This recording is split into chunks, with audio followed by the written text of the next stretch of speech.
Shout out to CHAMPSIDE, man. That's the only side. And you're listening and you're tuning in to the baddest brand on the land. CHAMPSIDE, baby. Shout out to CHAMPSIDE. Follow me on Instagram, Twitter, at Shakur Stevenson. Shout out to CHAMPSIDE. They the best in the business. Shout out to the CHAMPSIDE, man. AB, man, checking out. And you also can find me here at CHAMPSIDE. You hear me? You know I gotta do it for my dude. Shout out to CHAMPSIDE, the baddest brand in the land. This is Alicia Baumgartner, WBC World Champion. This is the baddest in the land, CHAMPSIDE, baby. Shout out CHAMPSIDE, the baddest brand in the land. Always show me love. You know, y'all been here since day one. Thank you. Yeah, shout out to CHAMPSIDE. Appreciate y'all, man. Thank you guys so much for your support. Love CHAMPSIDE. Thank you. Appreciate you. Bro, I thought that was CHAMPSIDE. Why you keep letting me say CHAMPSIDE? That was me. I thought that was you, bro. I look back at immediately. I thought they was baddest brand in the land. CHAMPSIDE, what's up, baby? Catch the exclusives, all the exclusives on the baddest brand in the land. That's CHAMPSIDE. I'm Teofimo Lopez. Shout out to CHAMPSIDE. CHAMPSIDE, what up, baby? Shout out to CHAMPSIDE, my dude, bro. Shout out. Reach pro grade. CHAMPSIDE all the way around, man, up and down, man. We love CHAMPSIDE. Thanks to CHAMPSIDE, man. For always showing love. You got it hands down, no questions, ifs, ands, or buts. I got him. CHAMPSIDE, holla at him. You telling the truth out there. I appreciate that. Well, you the truth. You train, you training the truth. My wife be in the shoot me out with CHAMPSIDE. Appreciate you for having me. CHAMPSIDE boxing, y'all. I think CHAMPSIDE is the next to blow, and I really believe it's the future of covering boxing. So hopefully they stop hating and start appreciating and get with the CHAMPSIDE, you know, rocking with the champ. Shout out to CHAMPSIDE. They always showing love. Always showing love to fighters and things like that. You know what I'm saying? Not being biased. Just giving their honest opinions on things. I appreciate y'all being 100 in the sport. So you had to bite down, fam. That shit different, champ. Get with us, bro. Appreciate the support. And I want to give a big shout out to CHAMPSIDE because they were ruthless. Like, they stood up for me and continue to stand up for what's right in boxing and use their platform to tell the truth. Like that, like that. CHAMPSIDE. You heard? You gonna be all right. You heard me? Lock up the puppets, man. Get your ass in these seats and let's be real for this dude. Stop messing around. He's breaking motherfuckers. Excuse me, plug that out. Plug that out. Okay, plug that out. Shout out.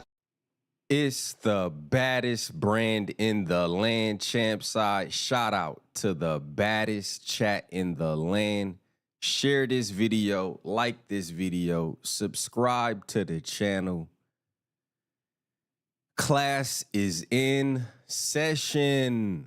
I'm going to have to learn a lot of you people out there. And we're going to break down the myth that Tank boxes for money over legacy. Now,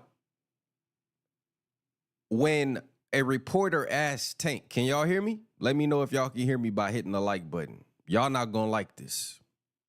But who cares what y'all like? This is what y'all need. Know how your mama told you to eat them vegetables on your plate and you didn't like it? Eat it.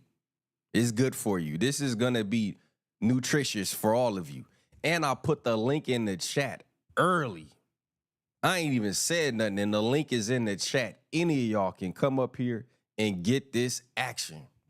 Now, chat, let's break it down.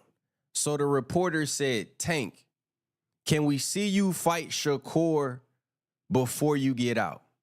He said, for what? What have Shakur done? Let's break that down. Can I kick it? If I can kick it, type yes, you can. Chat. Now, most of you said, well, what have, these guys done? The Pitbull Cruzes, the Hector Luis Garcias, the Leo Santa Cruzes, the Barrioses, the Rollies. But did you think about this, chat? I'm trolling? How am I trolling? The fuck are you talking about? I'm trolling. What am I trolling about?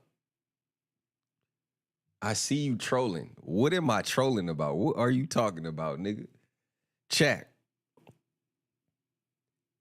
Isn't the question, what have you done, a legacy question? If yes, type yes. Think about it. If someone's asking you, what have you done?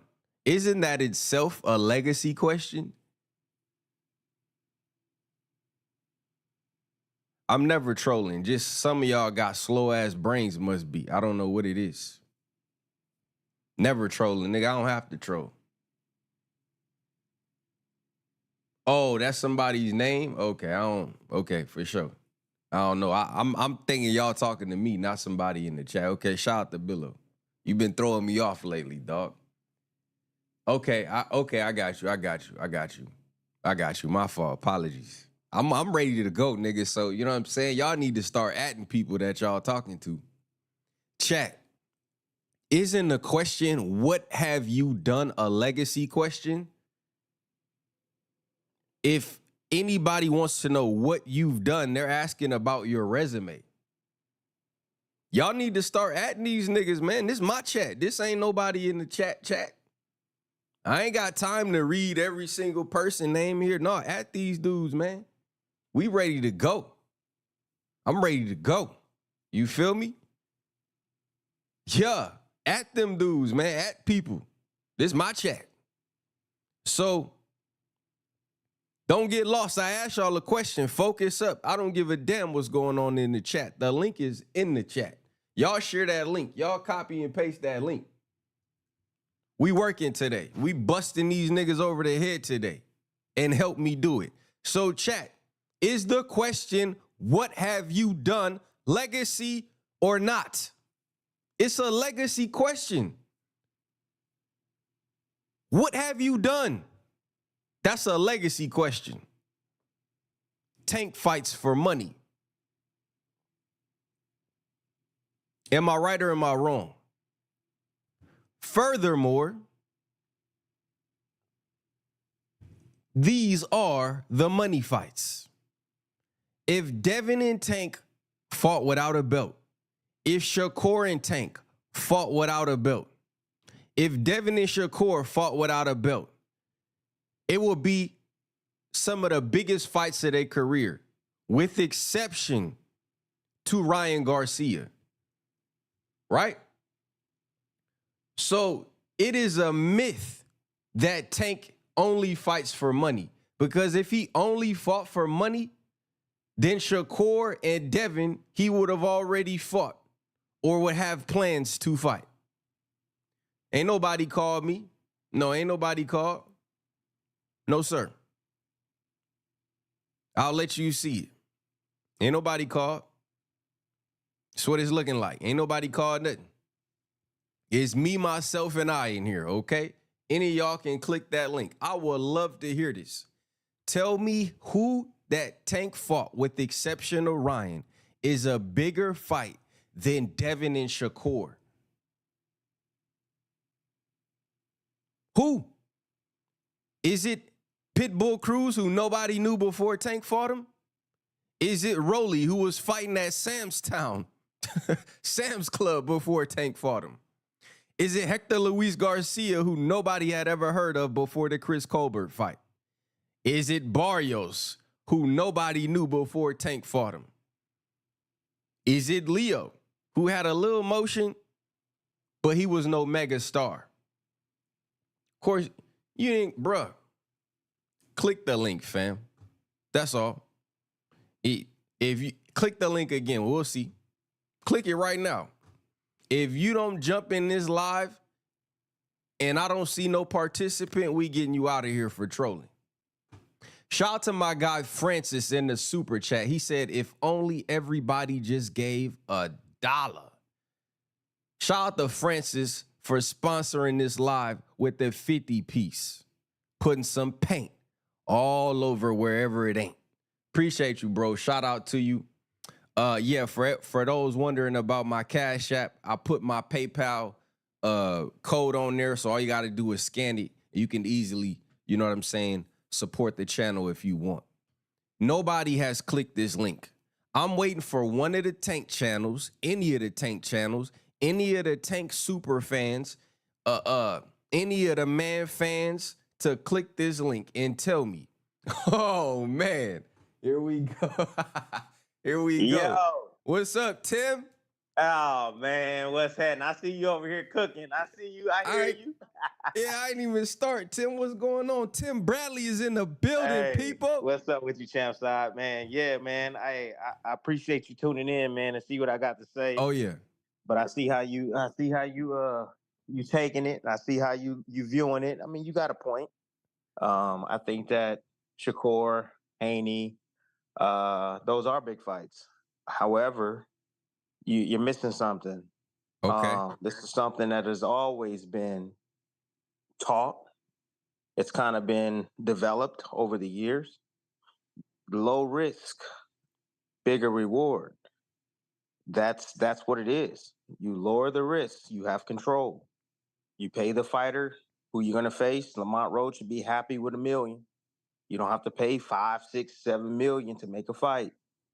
You have I would say 75, 80% chance of winning that fight. That's how their minds think, man. That's how, Tank has been groomed. I'm not saying it's right because I'm all about the competition. I'm old school. And I think my point yesterday on my channel got misconstrued. People think that I was defending him. No, what I was saying was his truth and what from my eyes and how he's viewing the sport.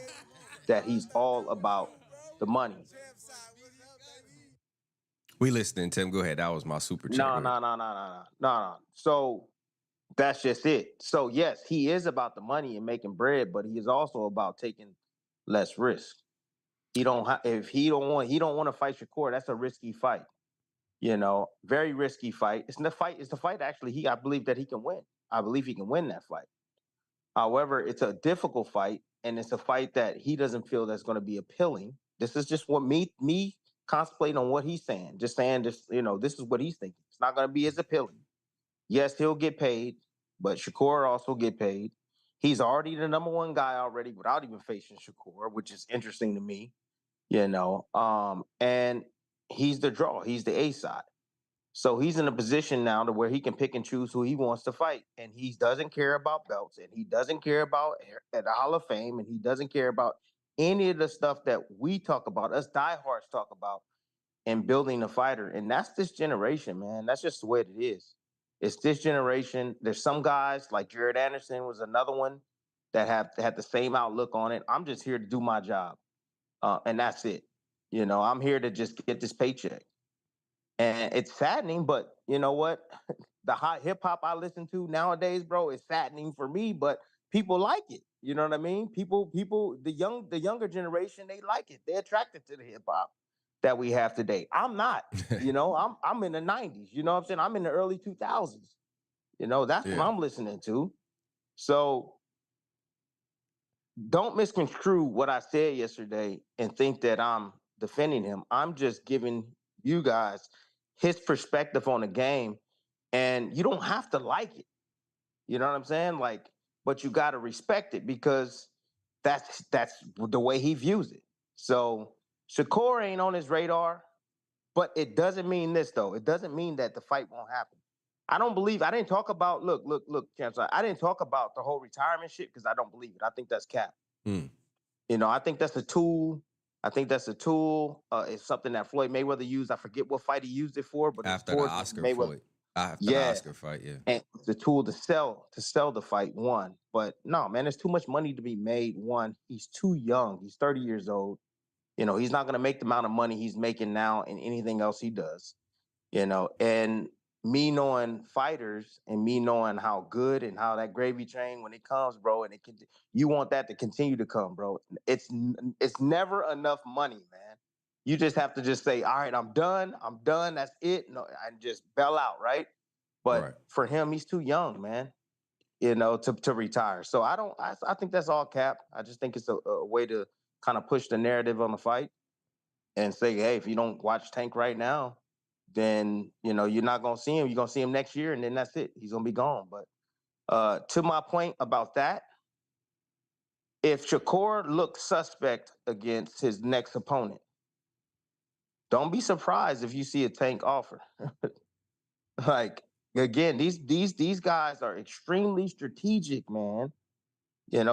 Why do you think the Loma fight finally was going to happen? Because guess what? They saw vulnerability in Lomachenko. Years ago, he could have faced him when he was a lot younger, but he didn't want to face him because it was too high of a risk. But now that Loma is past his prime, now that Loma still has a name, it's like, yo, now it's time. Let's get Loma. You know, So these Tim, guys. Go ahead. Tim, I'm thinking as you're speaking, because we familiar with your career, man. Shout out to you for calling into my live. Y'all go subscribe to Tim Bradley YouTube channel. He'll put his he'll post something in the comments so y'all can go straight over there. He did drop his thoughts on Tank. But I guess my point is this, Tim. You fought someone like a Lamont Peterson and a Brandon Rios, right? Yeah. And you also fought Pacquiao. Now, we know that Pacquiao had losses, if I'm not mistaken, before he ever even met you, right? Before he even got in the ring with you. Yet he still was able to get still was able to make the biggest fight with Floyd after that, right? So I guess my thing is this.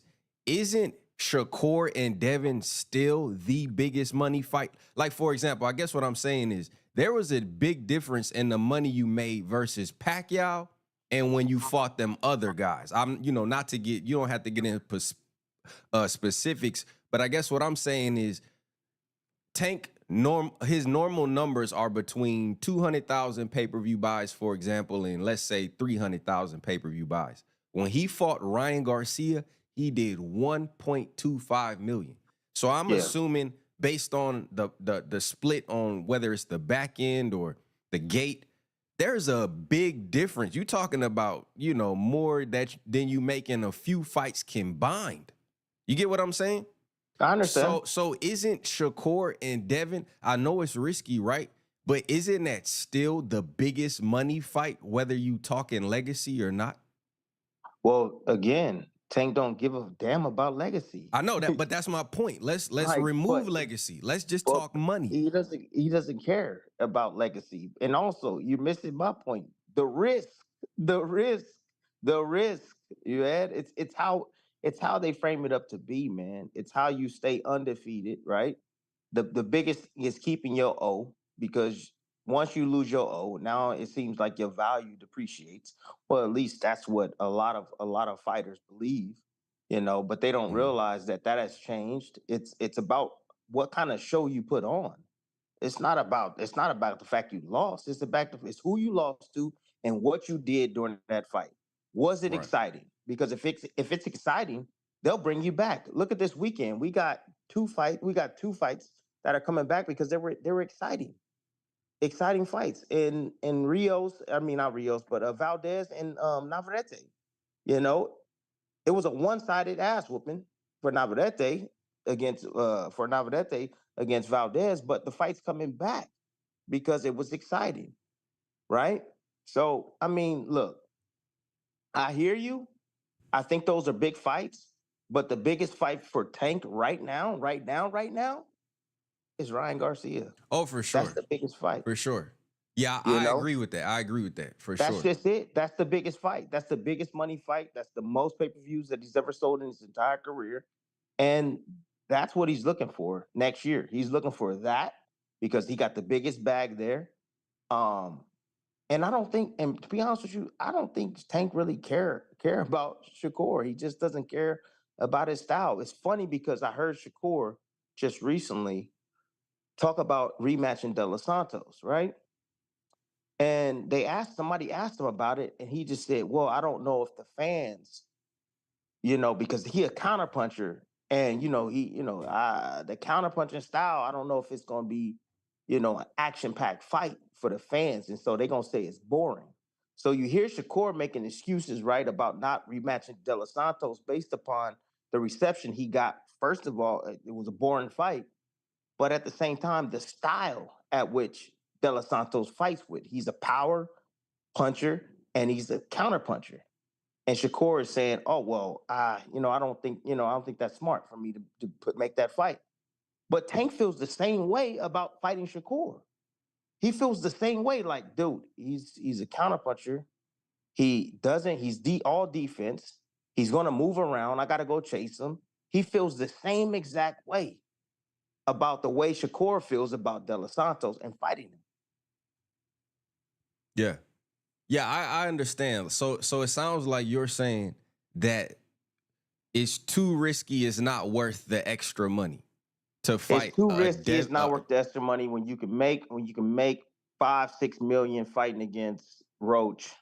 You know, you have an opportunity to make 10-12 million against Shakur, but at the same time, it could be a boring fight. It could be a risky fight. He could lose. You know, it doesn't add up, you know, in his mind. Yeah, and I'm glad you threw a number out there because I didn't really know how to frame it. But like you said, let's say, for example, you make 5 million with Lamont and you made 5 million with these other fighters like Pitbull and the Cruzes and the Barrioses and the Rollies. Yeah. But with Devin, you could make, or Devin or Shakur, you could make, I don't know, 20 million. You don't think that's worth it? I don't think they worth that much. I don't think they worth 20 million. I don't think Shakur is worth 20 million. I don't think Haney is worth 20 million. I mean, look at when Haney fought against Garcia. The numbers were low. 300-some thousand. They weren't a whole lot of money. Nobody really cares about Devin Haney. The only one that cares about Devin Haney is Devin Haney. I don't know about that, Tim. I was in the arena, it was packed. Bro, the arena was packed, but I'm talking about how many pay-per-view buys. Yeah, we never get really official numbers from DAZN when it comes to pay-per-view buys. But it should come to the light because you have the Haneys that are suing De La Hoya because of the numbers, because they had money on the back end. See, how it works is that how you get paid on the back end. For instance, let me just talk about what I was going to get paid. So you get paid $5, right? I got paid $5 on, and it has to hit over a certain amount. Right. Anything after that, right? Right. After that amount. So like let's say it was set at 150,000 homes. All right. Anything after that, Tim, you get $5 on each home. Okay. But what you got to understand is that these promoters and these networks, they know the number before it even happens. They know approximate number. So they'll raise that. So they'll say anything over 350,000 homes, you get extra. And you're like, oh, okay. And you're thinking in your mind, shit, we're going to do 500,000 homes. We're going to do 1 million. In your mind, that's what you're thinking, right? But nope. It doesn't come anywhere near close. It comes near that number, and you never see that guarantee or that $5 that you were quote unquote promised if it reached that number, because it never reaches that number. Right. I remember Bud talking about that. Yeah. It never reaches that number, man. So anyways, I don't know. Devin right now, the only fight for me that I think Devin can make a ton of money is the rematch with Garcia. Other than that, I think Devin right now is chopped liver, man. You know, I don't know if a lot of people is interested in seeing Devin Haney. I know you got Devin Haney fans on this platform; they love him to death. But you know, after all the stuff that he's done, I believe, like as of recently with the lawsuit, like you know, I think he's just deepening his hole even more with that, man. You know, all Devin had to do, man, was just accept defeat. Okay. The motherfucker cheated. All right, bet. Well, you know what? Let me gear up. Let me get back. Fight a fight. You know, tune up, come back fight or whatever. Start making a little noise. Then say, hey, let's go. Let's do it again. This time, let's do it fair. This time, let's have the proper weight, you know, and rematch Garcia. That's it. That's all he had to do, you know, but he chose the lawsuit. You know, I don't know if it was his dad. I'm not sure who told him to do it. And, you know, good luck to him. You know, I hope they win it. But, you know, it doesn't look that way from where I stand, but I'm not the judge. So do you put more, I mean, do you think Ryan is chopped liver? I mean, do you put more onus on Devin for being cheated, or do you put it on the person who actually cheated? No, Ryan, look, Ryan was a piece of shit for cheating, one. You know, two, he didn't make the proper weight. Nobody knew that Ryan had cheated before till after, right? You know, I was more concerned about the weight, you know. But as far as your reaction, That's what everybody sees is the reaction. Because Ryan already is going through the shit that he went through, especially after cheating. Ryan is going through that, right? And he got suspended, and he got paid. He had to pay, I think, $1 million, to Golden Boy, right? He had to pay like $10,000 to the commission in New York. So Ryan's gone through his trials and tribulations and the shit that he had to go through. But see, the retaliation is the point where it just looks bad on the referee always see the motherfucker that retaliates, and that's it, But ultimately, it boils down to Ryan. It started with Ryan. Let's not get this confused. Ryan cheated, and that's it. And now you're saying, well, Tim, wouldn't you sue him? Man, you don't think I fought dudes that were on steroids, bro? Like, I fought guys on steroids. Trust me, man. Whether they popped or not, I know I fought guys on steroids, bro, for a fact. And I'm not gonna name any names because I don't want to get sued. You know what I mean? I don't want to get For sued. sure. No, we don't need you to name no names. But I feel like, Tim, I feel like if you get caught cheating, whatever happens to you as a retaliation or a consequence of that, nothing. To me, I don't look at it like, oh, it looks worse on Devin that he sued Ryan than Ryan actually cheating. There would be no lawsuit to file if this man if he just did it the right way. You get what I'm saying? Bro, there's a lot of guys that have cheated in the sport and that's fault, bro, and nobody has sued anybody. Is that why people keep cheating though? It doesn't matter. Cheat or don't cheat. People are gonna always cheat, get caught or not, get sued or not. They're gonna always cheat, bro. That's just it, man. This nature, this business right here, bro. Like, this is a tough ass business, bro. It's a tough ass way to make a living. And when you do stuff like that, bro, it just make you seem even softer, bro. Like, don't sue the man. Get in there and whoop his ass. So you don't think if there was more heavier consequences for cheating that there would be less cheating in boxing? If there's more consequences in cheating, absolutely, there will probably be less cheating in boxing. Yeah, so we've never really seen, I think maybe one other fighter, I can't remember who might have did a lawsuit, but we've never really seen what the route that Devin's doing, right? So isn't that potentially the change? Like, if fighters knew, hey, I might get sued, I might be fined my whole purse back, I might, that'll be a no contest if I get caught. Isn't that the whole point of Devin suing? So that in a perfect world, yeah, but this ain't no perfect world. Right. In a perfect world, yeah, it sounds great. It sounds awesome. And again, I hope Devin wins. I doubt it, but I hope he wins. But ultimately, when you sue somebody, it's not for change, it's for your own personal gain. That's why you sue somebody, it's for your own personal gain. You can use it and say, well, I'm trying to change boxing. Yeah, that's one excuse. So that way you don't look like a soft ass loser, right? A sore loser, because at the end of the day, bro, I'm telling you right now, if Devin was prepared for that left hook, Devin still could have beat a dude, right? A dude that was on PEDs. He still could have beat him if he was prepared for that left hook, because he was in the fight until he got caught and he got dropped 3-4 times or whatever the number was, right? But let me ask you this question. If Devin would have won the fight, would have found out if Garcia was on roids, what do you think Devin would be saying right now? I beat him on roids. I can't be stopped. I'm this, I'm that, and the third. His dad would be running off at the mouth, popping off. Yeah, we even beat him on steroids and all that. They would have ran with it, bro. They would have tried to build themselves up to, bigger than what they are right now, right? You trust me, man. I'm telling you. If they would have won the fight, they probably wouldn't have sued. There's no doubt in my mind they wouldn't have sued him if they would have won the fight. But the fact that they lost the fight, then the fact that they actually got it off the record, bro. Got it off the record. Like, bro, that's not good enough. He literally got it erased off his record, bro. I've never seen anything like that. Like, it never existed. Like, the loss never happened. At least it should have been a no contest. Dude, it got erased. There's not even a one in the no contest column on Devin's record. Like, that's not good enough. Don't you think that's a good thing, though? That's off the record, bro. A no contest, bro. You got a 1. No contest.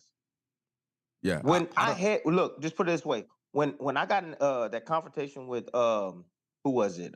Nate Campbell, right? The confrontation with Nate Campbell with the headbutt, all right? Nate Campbell came and he filed an appeal, right? We reviewed it. It was an accidental headbutt, yada yada yada. They gave me a no contest, and that's what it was, right? That was fair. No contest. All right, bet. You know, Devin or Garcia took some performance enhancement drugs. He got in there. He did what he did. He won the fight.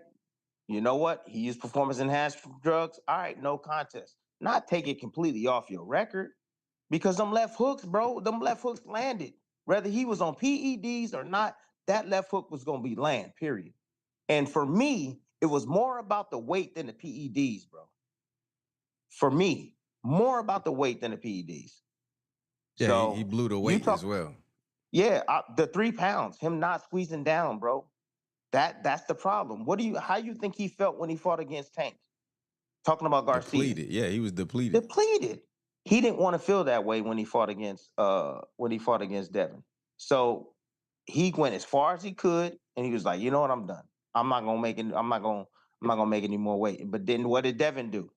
Devin was so confident, he said, oh, well, give me whatever, $500,000 per pound or whatever. And he agreed to it, which was an idiotic fucking move. And Devin didn't put any weight limit clause after that. See, they dropped the bag, bro. But Tim, hold on, Tim. I saw your interview I saw your interview when Keyshawn opponent came in overweight, and you said that the promoter was relying on Keyshawn to keep the fight going and not cancel the fight. Didn't you say that? You're exactly right. Yeah, so I always thought before I let you go, I always thought that as well when I seen it. I said, man, people would have called Devin all types of stuff if he would have canceled that fight. There's too much money on the line. There's too many people involved with, trying to put the fight on. And you literally said that after that Lemos came in, however many pounds over against Keyshawn. You said that Top Rank, you said the promoters, we need you to do this solid. We need you to, we can't afford for you to cancel this fight. That's what you said. No, you're absolutely right. But then the fighter hat came on too. So that was the manager, right? Pat. That was like thinking like, you know what, this could be bad. But then the fighter hat came on, and I was just like, well, you know what? I would have pulled out the fight. If I was Keyshawn's manager, I would have said, we ain't fighting that guy. I would have said that. If I was his manager, I would have said, we're not fighting that guy. 6 pounds? Are you kidding me? Yeah. Something could have went wrong that night, but it went great for Keyshawn. For sure. But something could have went wrong. But as a fighter, me being a fighter, I also said that, shit, I'm taking the fight. Right. I'm taking the fight because I know I can beat him. So Devin made that choice to fight Garcia. But where I'm telling you is where they dropped the bag is that they didn't put a rehydration clause in the contract that, hey, that next morning on fight night, you can't weigh this before this. They didn't do that. So this dude blew up even more. And I know what y'all saying. Well, Devin blows up to 160 pounds and all of that stuff. But Devin squeezed down to make that weight first. That's the difference. This guy didn't have to squeeze all the way down. Yeah. I know fighters are cutting weight, during after the press conferences and the night before, and Ryan wasn't even thinking about, working hard to make weight, while Devin may have been, on the treadmill the night before, right? So, he was on the treadmill that morning of too. Right. So Tim, let me ask this. Not to get too much on Ryan and Devin and the whole cheating, but as a championship fighter, what % of boxers do you think that are competing for, in the top 10 of the rankings in the sanctioning bodies are actually using performance enhancing drugs? That's a tough question to answer, man. It really is. Because it's going to be, just know this, if they're either entering into the top or they're at the top. Because it's to maintain. Wait, say that again. Say that again. They're either using right before they get to the top, like if they're fighting for a world championship, if for the first time, if they're trying to get on and get to that elite level, right? They're either using then or They use them when they're on top to remain at the top. In all sports, man, who uses the most? It's the guys that are at the top because they want to remain. You know, when you're hearing somebody pop for something in football or basketball or whatever sport, you're going to hear a top name out there, you know, especially baseball. You're going to hear a top name out there, man. Yeah. But yeah, I don't know the percentage of how many guys are using, but all I can tell you is that that industry, that drug industry, bro, is 10 years ahead of these tests. They are ahead of schedule. And I only know that because I had no guys that work out in gyms and they tell me all these things, man, about this new drug coming out or this new steroid coming out or PEDs, it's undetectable and all of this crap. Like I hear about all of that crap inside the gyms, man. So I don't know the percentage and I can't give you that, but I know that there are some guys, a lot of guys, maybe even your favorite fighter, that is using or have used in the past. Think about how many guys that used and got caught, right? And they are in the Hall of Fame. Think about that. There was a lot of guys that used. Sugar Shane Mosley, shoot. I mean, there's a lot of them, bro. I mean, shit. I think even Roy got caught up one time with he did. Hannah Vander Holyfield got caught up using. Shoot, man, who else? Vargas, Fernando Vargas, and James Toney, and these are all top guys, dude. The chat is asking me, ask you if you use PEDs. Never used PEDs in my life. Was I offered? Absolutely, I was offered. And I told the person, I said, get the fuck out of my face. I said, bro, I've gotten here on hard work and dedication. I said, I'm freakish as it is. I'm freakish as it is. My body, I had genetics from my father, right? And my mother. So my body was different. I was naturally strong. I didn't have to use PEDs. And I wasn't weak-minded like a lot of these guys are, man. I'm not weak-minded like that. And because you said that, not to say that you're not some advocate against it, but I would think like the fighters who got to the championship level like you did and fought, top guys and seen how boxing is going, whether you could speak on it or not, that you would have like a no tolerance, like just, dismiss guys that have actually been caught using. You know what I'm saying? Like that's, to me, that would be something that would clean up boxing, like consequences, people having I know you said something about Ryan as well, but I mean, for Devin in his lawsuit, I'm like, hey, that you deserve whatever you get if you cheat a man in the ring like that.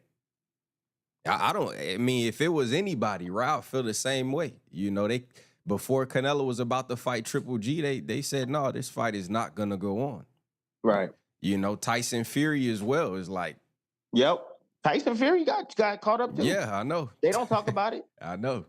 That's the problem though. But again, that's why, like you said, of course, Devin is suing for himself. He was in the ring, but ultimately, if all these boxers are watching and they like, man, if I, that's why we always wonder, like, what's the drug testing in this fight? Is there random drug testing?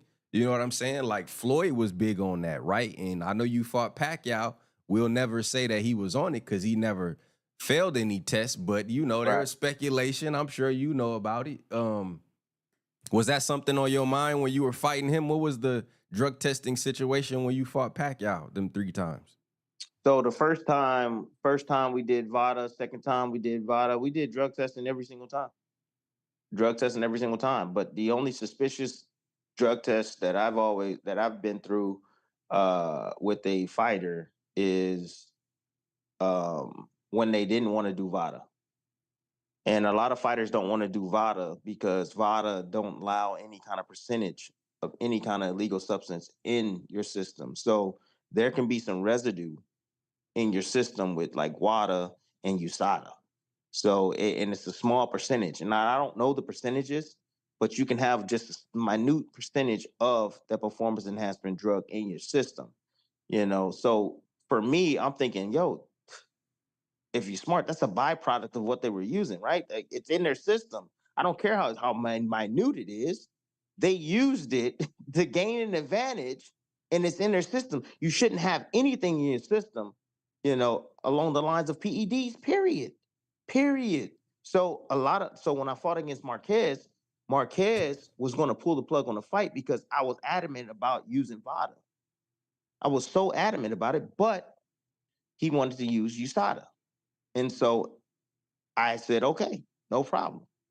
And there was speculations because he just had flattened Manny Pacquiao for the first time ever in his career. He knocked out Manny Pacquiao. I mean, you look at him on the scale and he blown up and he looking dieseled and you like, yo, what the hell? Who the hell is this Marquez dude, man? We ain't never seen this muscle dude like this. Like, he's always been ripped, but damn, go and look at those pictures, man. Right. And now I'm speculating. However, shit, look at them photos. Look at the before and after, because he didn't pop. However, I mean, dude, come on. Right. Come on, So Tim, let's go back, focusing back on the topic. So I was saying that, when they asked Tank, will you fight Shakur before you get out of it, right? I agree with you that the Ryan rematch is Tank's biggest fight. I've always said that, right? The Ryan rematch is Tank's biggest fight and Haney's biggest fight. I think Tank and Devin could be bigger than Ryan and Devin. You don't think so? Hell no. But Ryan hasn't done any numbers without Tank and Devin. Look. The interest between those two fights. Now, for me, it don't matter. I'm just telling you right now that if Tank fights Garcia, it's a huge ass fight for sure. If Haney fights Garcia, it's gonna do more numbers than it did the first time. It's gonna be a lot more numbers than it did the first time. Okay, so it did about, let's say it did 300,000 to 400,000 the first time. Oh, it's gonna be up there 5. It's gonna be up there 5. Okay. Yeah. So, that's what I'm thinking. 5. Right. 4 or 5. I think it might be get 100,000 more homes. So people what do you want think? to tune in. What do you think Devin and Tank would do? 3 something. 350. Really? 3. No. Yeah. He did. I don't think it does any more than Tim, that. Tank did 350 with Frank Martin. Yeah, that's the number. No, that's the number it's gonna do. Tim. Come on, same number. Same number. Same number. Hold on. So Tim, Devin is not popular like you think. Oh man. The dude doesn't have pop. I'm telling you, he don't have pop. Oh, you talking about punching power. No, I'm talking about like for example, I'm talking about interest. I'm not talking about like punching power or nothing like that. If ain't nobody interested in Devin.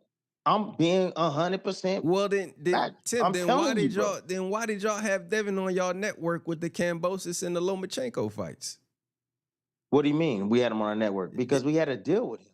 That's why. So I don't control that. But I guess what I'm saying is those weren't fights that not only your network was interested or Top Rank was interested in, the ESPN, but also that people watched. People didn't watch Loma versus Devin? They watched the fight. They definitely watched that fight. Do you recall what the viewership was on that? But after, I don't recall the viewership afterwards or whatnot. I don't know. I don't know what the viewership was for that, to be honest with you.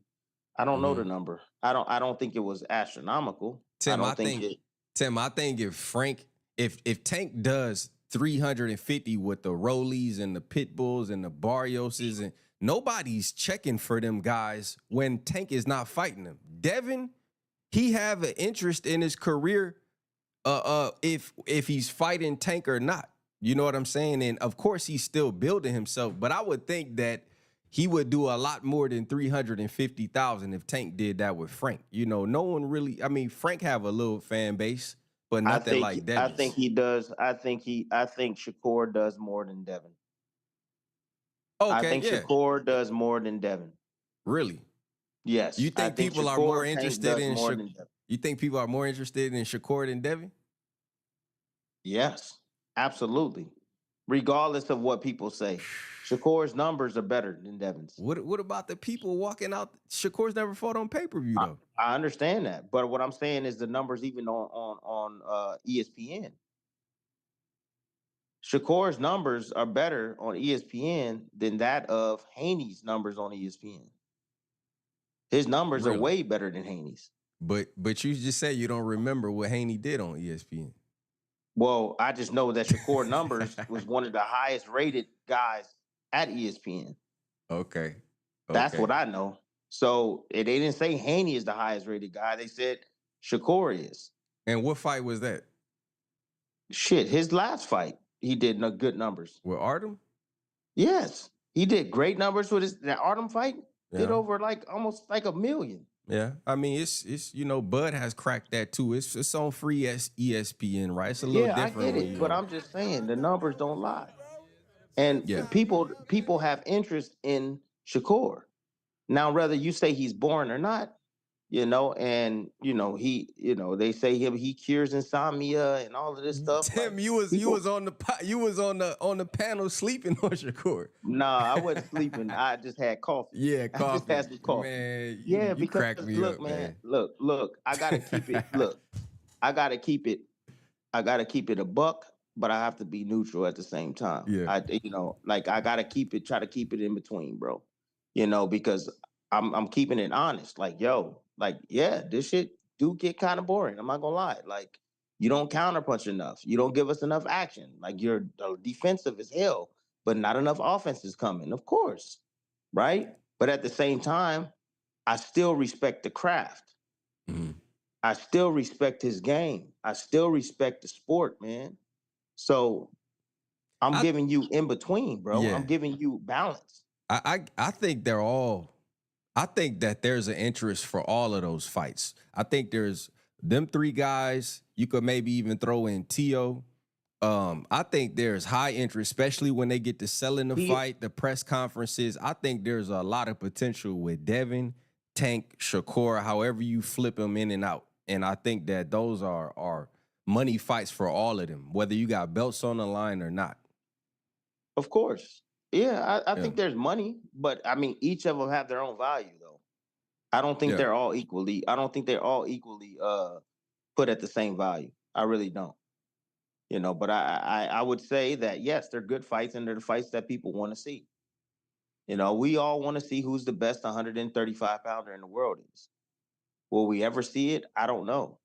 So do you think no clue. So do you think that Keyshawn should be in that mix, or is it the Baranchik fight that's gonna basically? Keyshawn got to get a strap first. Keyshawn got to show. He got to show that he's elite by getting a strap and holding down the title. Mm-hmm. When I say elite, don't get it misconstrued and think that you become elite when you just have a title. If you get a title, there's a lot of guys that can grab a title and then can't hold on to it. You become elite when you start defending your title over and over and over again. You maintain that belt and you compete against the best. And you get on that top pound for pound list. That's elite for me. I see the skill set Keyshawn has, but Keyshawn still has to prove he's that guy. He wins that world championship. He starts defending that title. And he's holding on to that strap for a little while. And then he steps up and he faces another name guy and he beats him. That's an elite fighter. Now you're going to start talking about, all right, where we're going to put Keyshawn on the pound for pound list, because we see the skill set. He's paid his dues. He's fighting the best guys out there that are available. He's beating undefeated guys that we feel that is high, have high remarks. That's how you become elite. But Keyshawn right now, he got to win a championship. Hey Tim, I'm on this time Zoom call. I want to ask you a couple questions about Shakur and Schofield and the Boots Virgil thing. Can I put a new link in the chat and you hit that link? Go ahead, man. If y'all want to listen, man, what I gotta say, bro, for sure. Yeah, for sure. Absolutely. Yeah, we want to hear it for sure. I'm gonna put in the link right. I'm gonna put the link in the chat right now. All right, bro. All right, people. Tim Bradley with the spontaneous pull up, man. Shout out to Tim Bradley pulling up on the channel. He got his channel going. So, I saw his video yesterday and I commented on it, and so he had been pulling up on the channel. So we're gonna ask him a few more questions on the Shakur and the Schofield and how you feel about that. Nobody else hit this link. I'll have a separate link for everybody else that want to weigh in, but I'm putting that link in the chat for Tim Bradley. So y'all go find this channel eventually he'll pop in the chat, And okay, here we go. You there, Tim? Yeah, I'm here. Yeah, Man. okay. So let's start off with the elephant in the room. So they're saying that Jaron Ennis agreed to the fight with Virgil Ortiz. Then they said that there was a miscommunication on the weight. What are your thoughts on that? A lot of people labeling Boots a duck. I know you've had your criticisms of or praise of Boots, a little bit of both. What's your thoughts on that, Virgil and Boots? Well, it is a duck, man. And it's only a duck because of what they've been saying in the past, man. You have to think about what they say in the past. Nobody wants to fight me. I'm the boogeyman and this and all this is third, right? This guy's try to make a fight with Norman Jr. Norman Jr. didn't want no smoke, so we pulled, and this guy needs a named opponent. So he fights this fight with Karen, a fight that he didn't want to fight. He looks up par in the fight. He still wins unanimous decision on the fight.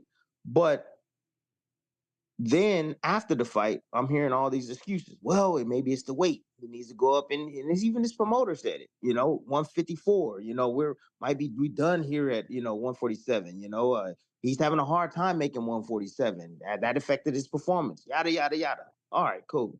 But he's still calling out. He wants a name. He wants a name guy.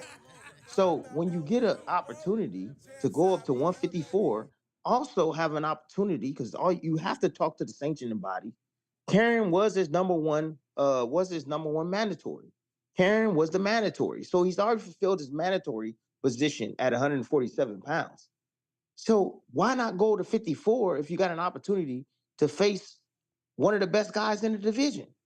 You believe in yourself. You say nobody want to face you, but this is an opportunity for you to do that. He not only did it against Tim Tszyu, but he also did it against Ortiz. That's the problem that I have. So it's like, yo, don't say that nobody wants to smoke.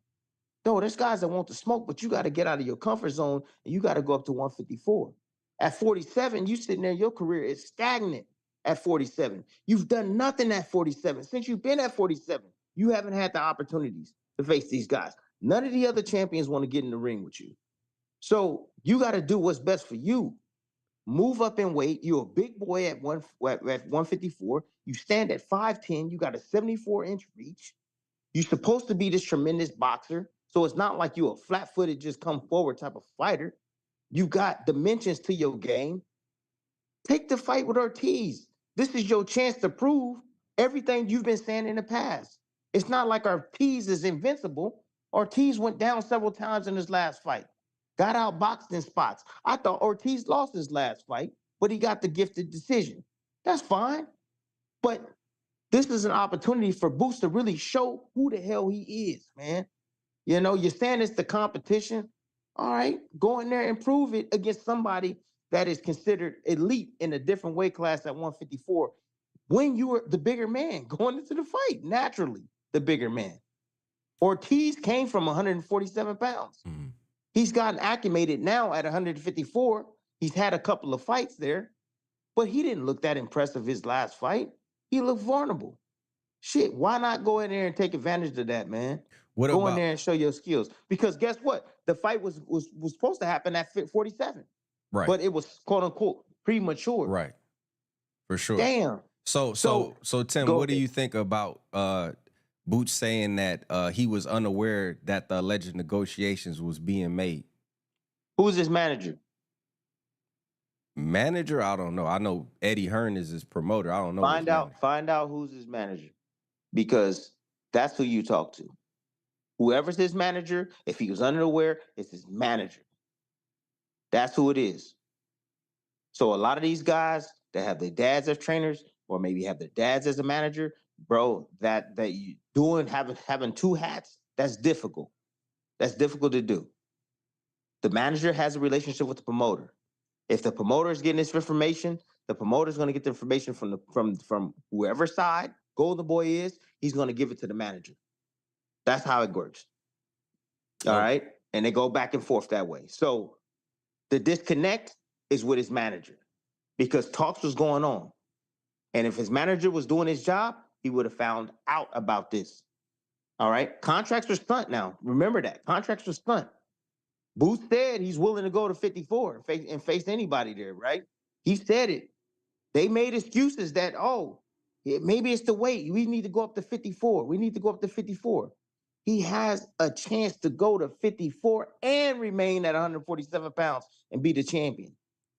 Win, lose, or draw at 54, we get to see who the hell Boots is. He wins, he's the man. He loses, he goes back, he's still a champion at 47. But damn it, don't complain and cry about nobody wants to fight you. Yeah, they want to fight you. They're in the class up.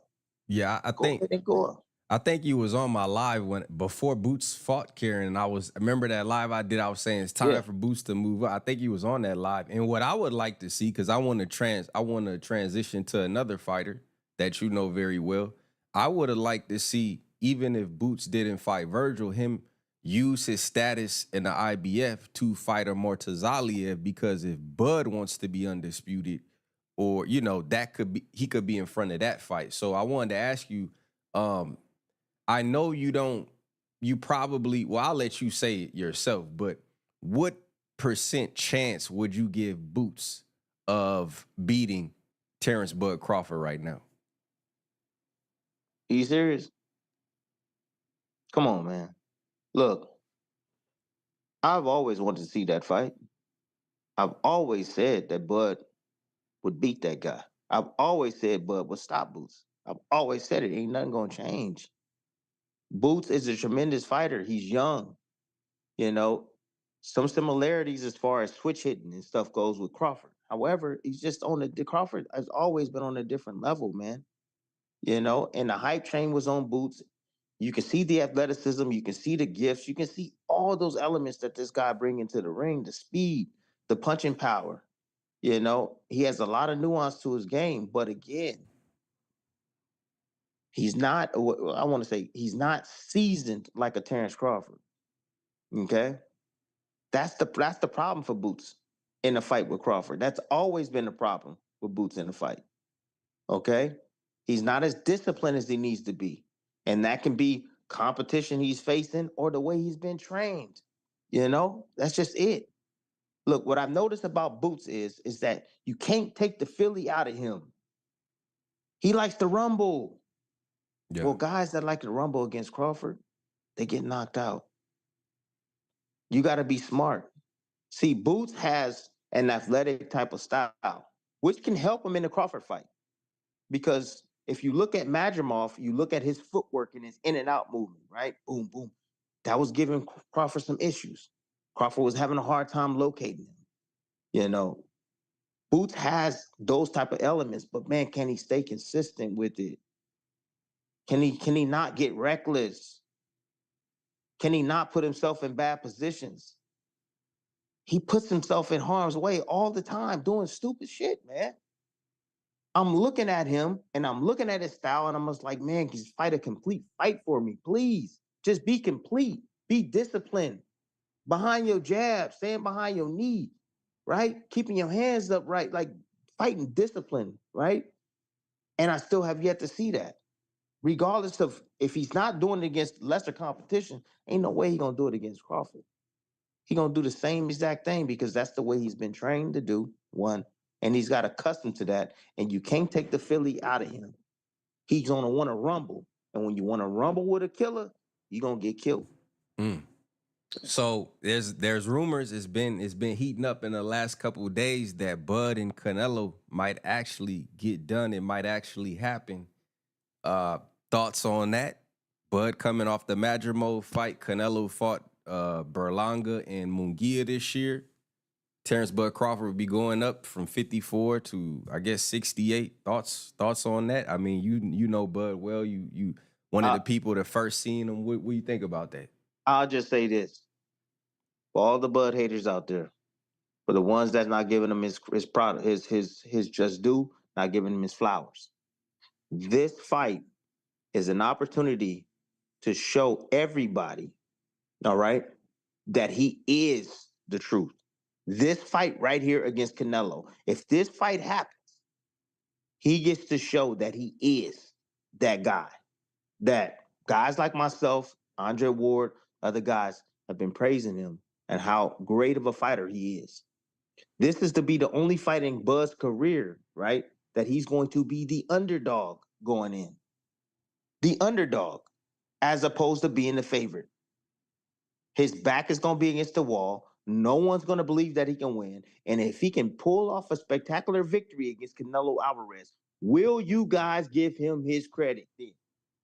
So this is the fight that I believe that Bud needs for his career, not for Hall of Fame material or guys like myself that's in the business to believe that he's that good, but for the ones that doubt and say he isn't. Look at ones that look at his resume because he didn't get the opportunities as a Earl Spence and all these other guys because he positioned himself with Top Rank and they kind of shielded him out the game. They didn't allow him to face those guys, those other welterweights over there. So it was politics, it was the position he was in, but even after the position he was in, right? When he left Top Rank, you still didn't see those fights get made. You still didn't see him fighting against Thurman. You still didn't see him fighting against Garcia. You still see, and then he had a chance, but at that time, Bud is like, screw y'all. Y'all didn't give me a chance, so F you guys. So he's not even going to visit it. And those guys are irrelevant to the sport now because they've been out of the game so damn long, 2 years, 3 years, whatever. And you saw freaking Garcia quit on the stool, his last fight against Laura, daring to be great after being out of the ring for 2.5 years. So, look, I want this fight for Bud. It's a dangerous fight for Bud. But if he can win this fight, man. Do you think Bud will be? I don't want to hear nothing. Do you think Bud will be? We've seen him like against Jeff Horn, guys who try to get real physical with him. Jeff Horn, Bud bullied him around the ring. He kind of bullied Errol as well. I mean, He ain't bullying. Bud is not bullying no Canelo. Mm-hmm. But Bud is not bullying. Canelo is a freaking tank. Right. Canelo just fought a young 200+ pound dude. I know they said he was 190. No, the dude was 200+. That's what I heard from my inside source. 200+. And Canelo was able to bag him up all night. And this dude got popped. This dude can pop. Berlanga got heavy hands. Bud ain't gonna bully Canelo. Well, not. Absolutely not. I'm saying like. I guess what I'm saying is like there probably will be times in the fight where the fight will get in close. It'll need to be like a close range. Do you think that Bud will be able to hold his own and not a lot? Canelo wants to throw that huge hook to the body and stuff like that. Do you think Bud will be able to hold his own and stand his ground and maybe push Canelo off of him and retaliate? Oh, he'll be able to push Canelo. Canelo's front foot heavy, and he can be able to control that head too. But Bud definitely has the tactics and the skills and the techniques to be able to elude a lot of that inside strength of Canelo. Bump him, push him off. Bud has a wrestling background too. But wherever the head goes, that's where the body goes. And as long as Bud get in contact with the head of Canelo and push him off, push him left, push him right, and again, his balance is off because Canelo likes to remain on that front foot a whole hell of a lot. He's coming forward to be able to land that left hook, as you said, to the body and to the head. Yeah, he can have some control on the inside, but shit, Bud don't need to be in the inside. Right. Shit, Bud need to be on the outside. Bud need to pick up his feet and move and outbox this guy. That's what Bud needs to do, and he needs to make the motherfucker miss a lot. Don't catch, make him miss. He's a 47-pounder, actually a 35-pounder, 40, 47, 50. Dude, that's a lot of weight classes, man. I don't care what anybody say. Bud, I consider him an alien, but at the end of the day, but damn it, there's weight classes for a reason. You cannot allow this dude to hit on you, to punch on him. You think Bud can hurt him? Because I feel like I've rarely seen anybody hurt Canelo. Like he just keep coming forward. If Bud hurts him, it's gonna be to the body. Bud ain't hurting that dude. That dude got a catfish head, a big neck. He's strong as hell, bro. I ain't never seen him buzzed or wobbled other than when he fought against Miguel Cotto's brother back in the days. You think he Hell could no. run him onto a shot though, like He run them on Benavidez? the shots. Absolutely. Yeah. Run them on the shots. Oh, yeah. See, and that's what he's gonna have to do. He's gonna have to hit and move. Make him miss, make him pay. The same as Floyd did. Make him miss and make him pay. He cannot stand there and trade with that dude. It's gonna be all about distance, controlling distance and range, and not allowing Canelo to get in a position where he likes to get to in that mid-range, to where he's unleashing those hooks and those looping right hands, and he's exploding with his offense. Yeah, I mean, Canelo this year, I thought he definitely slowing down, and we know Bud got amazing rhythm, amazing feet, and I feel like, yeah, like you said, he probably would, he might be able to outclass Canelo from the outside, but I'm sure there will be some time in there where Canelo just try to walk him down, you know what I mean, and cut the ring off. But then that's why you have the tie-up game. That's why you got to know your tactics. Yeah. Motherfucker get close. You don't like him being close, you step in. You step in, smother, tie his ass up, turn him, push him off, get him back to the center of the ring. Or shit, you tie him up real quick and you bag him up. You push forward when he least expected, make him use his legs. Like, you got to understand these tactics, man. You got to be a student of the game, man. And these fighters, a lot of these fighters, they don't understand. You be a student of the game, and if you understand tactics, you can go a long way in the sport.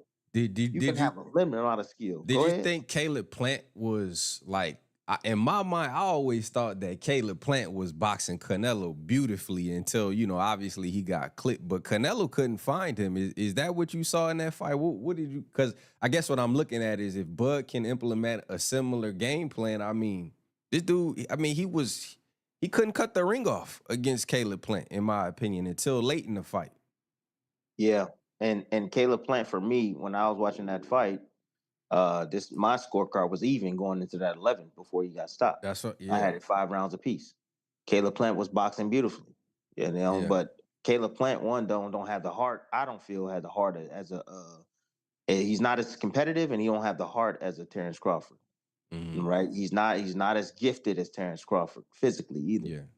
He's a tremendous boxer. I got a couple other ones, Tim. I Go appreciate ahead, you bro. for your time too, man. Thank you for pulling up on the channel. So let's go to one I wanted to get your opinion on. I think you came in on one of my lives and I didn't really get to hear what you said, but Keyshawn and Shakur, the friend thing. What is your opinion on that? Are they friends? A lot of us, we don't want to hear that. We want to, y'all at 35, he wants a belt. You want to be undisputed in that weight class. There's the Baranchik fight. If he beat Baranchik, Keyshawn, and Shakur got a belt, what is your mindset on the friendship thing? So dating back to when I was fighting at 47, Crawford, I believe, moved up to 47 at that time. Crawford was a really good friend of mine. It's a thing of respect between Keyshawn and Shakur. And just like I have respect for Crawford, I've worked with Crawford in the past, brought him out to 2 camps. I knew him inside and outside. He knew me as well. I don't really talk about the camps a whole lot. I talk about the first camp, but I don't talk about the second camp. But it's more so not taking food off their table. You have a respect for a particular guy. You guys are buddies. It boils down to not taking food off his table. You know what I'm saying? Like, I didn't want to fight Crawford.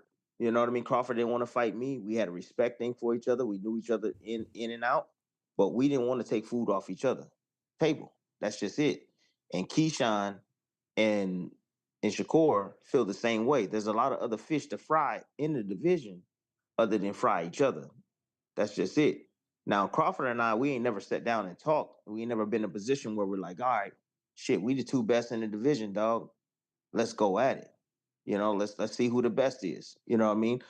Crawford is that type of guy. He would say, if it came to that point, like, hey, dog, we the 2 best.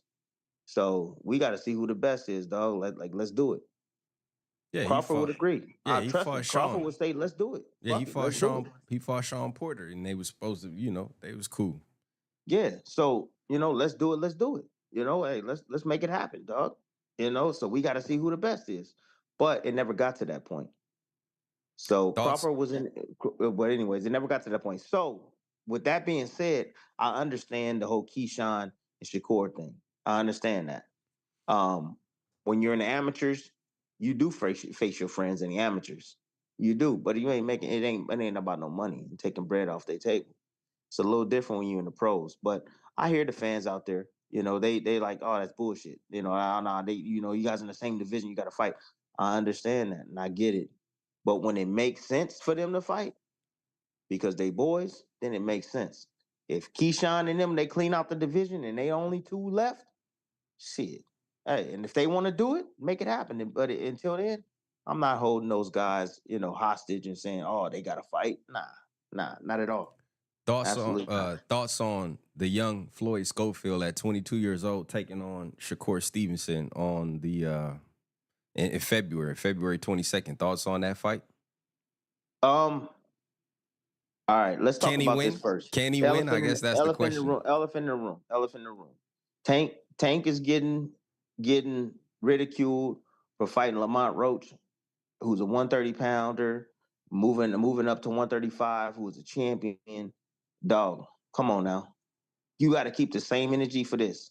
I know that this young gun, this young contender has put himself in his position, has talked his way in his position, hasn't earned this position at all, hasn't earned it, hasn't done what Cepeda's done. Cepeda, and I know Cepeda's injured, but he hasn't done what Cepeda has done to show his worth. However, this needs to be, honest to God truth, bro. On paper, this fight right here is bullshit. It's bullshit. It truly is. And I'm keeping it a buck, because if you're gonna have the same energy for Tank fighting against Roach, who's been around for a very long time, then we got to have the same energy, the same exact energy for this fight. Although you had a young gun barking up the tree and Shakur saying, "All right, I'll go ahead and take your bluff. Let's go. Let's do it." So, well, what's the alternative? All right. So I have to say that real quick. Yeah, but go let ahead. me talk about the fight. Go ahead. Let me talk about the fight. I do like the athleticism of Kid Austin in this fight. I like the athleticism. If you go back, you watch Shakur, and you see the fight with Artem. Artem had a little bit athletic, awkward rhythm, moving his upper body, very active upper body, active legs in and out, changing distance. This young guy, he has that ability, very explosive power. You can tell he's extremely explosive, has a little fast twitchy, which is interesting to me, because when you look at Shakur, you say, what's glaring at you when you look at Shakur as far as his physical gifts? He's not powerful. He's decent speed, not crazy fast. He's not crazy explosive. Reaction time. But I'm just saying, his reaction time, great eyes, great timing, but I'm talking about his physical gifts.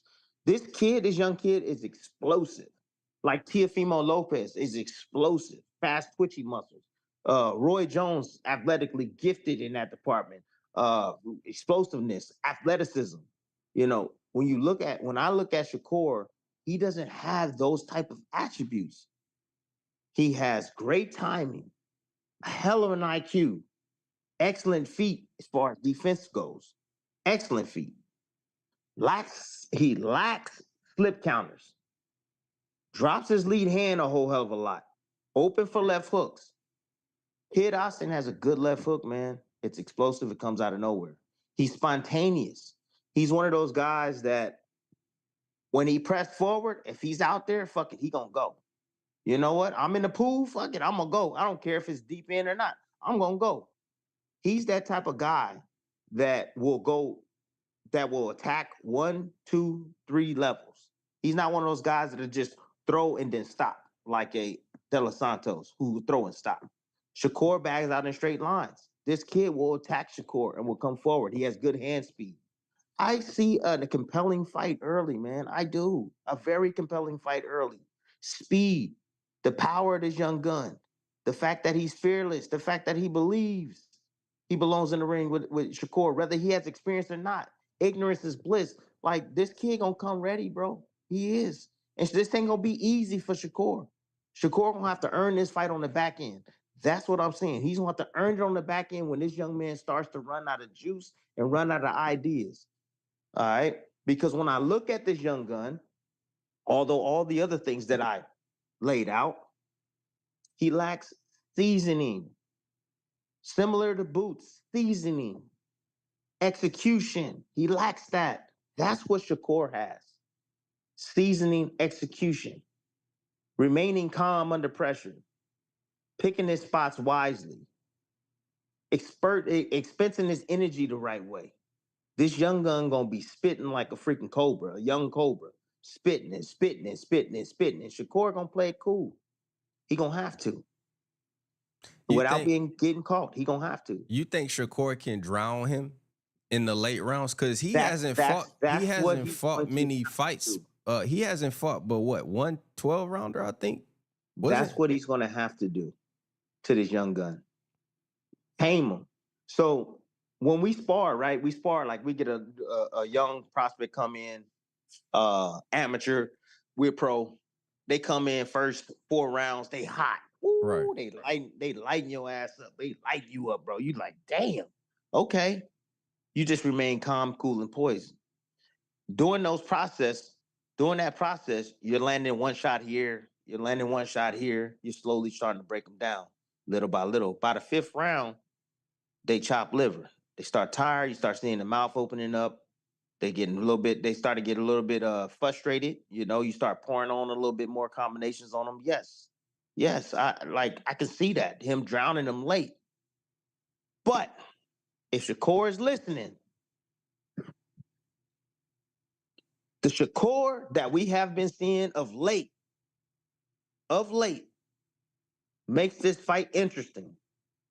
Because if you're not going to counter, if you're not going to give this guy anything to freaking worry about, he's going to be on your behind. Okay, that's 1. 2, if Shakur is listening, get back to your boxing, dog. Use your damn jab, man. I'm watching Shakur, his last fight. I'm like, bro, who you trying to be? You walking this dude down, not shooting your jab? Like, you not cutting off the ring? Like, bro, get back to your basic fundamentals, Shakur. They hate that, though, don't they? I thought people hated that. Look, when I say box, that means box. Go back and watch Shakur when he fought against Diaz, the boy Diaz. What's his name? Go back and watch Shakur when he fought against Herring. Go back, Shakur, when he fought against Conceição, where he's using his jab and he's getting out. What was the kid? Patufo Diaz. Go back to that Shakur, when he's using his jab outside, setting up traps, getting them to come in, bam, bam, bam, countering them.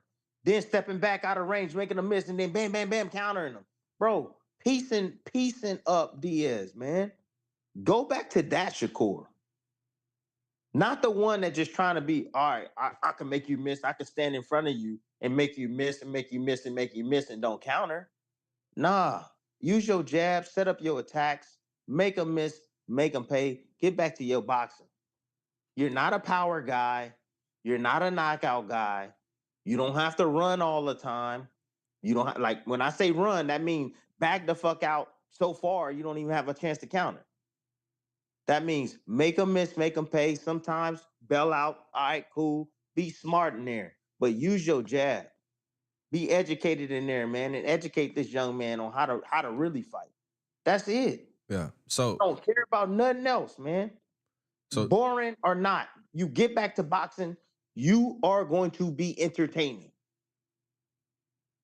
So who do you think, you know, with all that being said, with the Tank situation and, you know, Tank taking the lower risk fight and Zepeda being hurt, what do you think would have been the ideal fight for Shakur, if not Kid Austin? Like, Kid Austin is rated in the top of the sanctioning bodies. You know, I can't tell you why, but who else do you think would have been ideal? I don't know what happened with the Loma situation. I guess Loma tired right now. Who do you think that would have been? Tank. Yeah, but you just said that Tank wouldn't fight Shakur because of the low risk. Look. I'm gonna check this out. Did you hear? Did you hear the Hobbit yesterday talk about? I don't know how true it is, but I know you saw the Hobbit yesterday talk about The Hobbit. the Hobbit. You know who the Hobbit is? His name is Espinosa.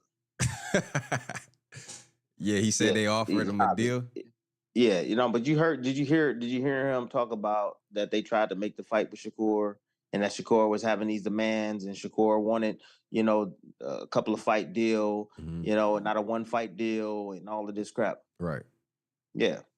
So that Tank them try to make the fight. Now I don't know how true that is because I didn't hear it from Tank's mouth, and I don't think the Hobbit is Shakur's. I know he's involved, but I don't think he's Tank's manager. I don't think he's his manager at the end of the day. But if you take that with consideration, the fight was actually, I guess, quote unquote, was trying to get made. But Shakur had his own plan and what he wanted, and I guess they didn't add up. They didn't add up. The fight that we want to see, the fans want to see, is Shakur and Tank. That's the fight that the fans want to see, man. Right. So you being Shakur, you having Eddie Hearns, you being tied to Turkey Al-Sheikh, who has the money to pay these guys, because Eddie Hearns don't have to come out the pocket. Shakur can be pushing the fight Tank. He can be pushing it more, pushing it even more, man, to fight Tank. Hey, let's go, man. Come on, bro. Let's go. Like, let's fight. Let's fight. Let's fight. Making it publicly known. Shakur is not a quiet guy. He's hot on social media. I think he has the record for the most tweets in one day in history, in the history of Twitter. Man. So, look, he can be pushing that fight, pushing that fight, pushing that fight. Now, if Tank don't bite, he don't bite. But obviously, it sounds like they were trying to make the fight, according to the Hobbit. So I'm gonna take it with a grain of salt. However, I mean, that's what people gonna run with, man. People gonna run with the fact that Tank tried to make the fight, but Shakur, you gonna hear this, but Shakur ducked him because he had his own plans, and Shakur didn't want to abide by what Tank wanted, and so the fight didn't materialize. People are going to say that, especially after the Hobbit said what he said yesterday.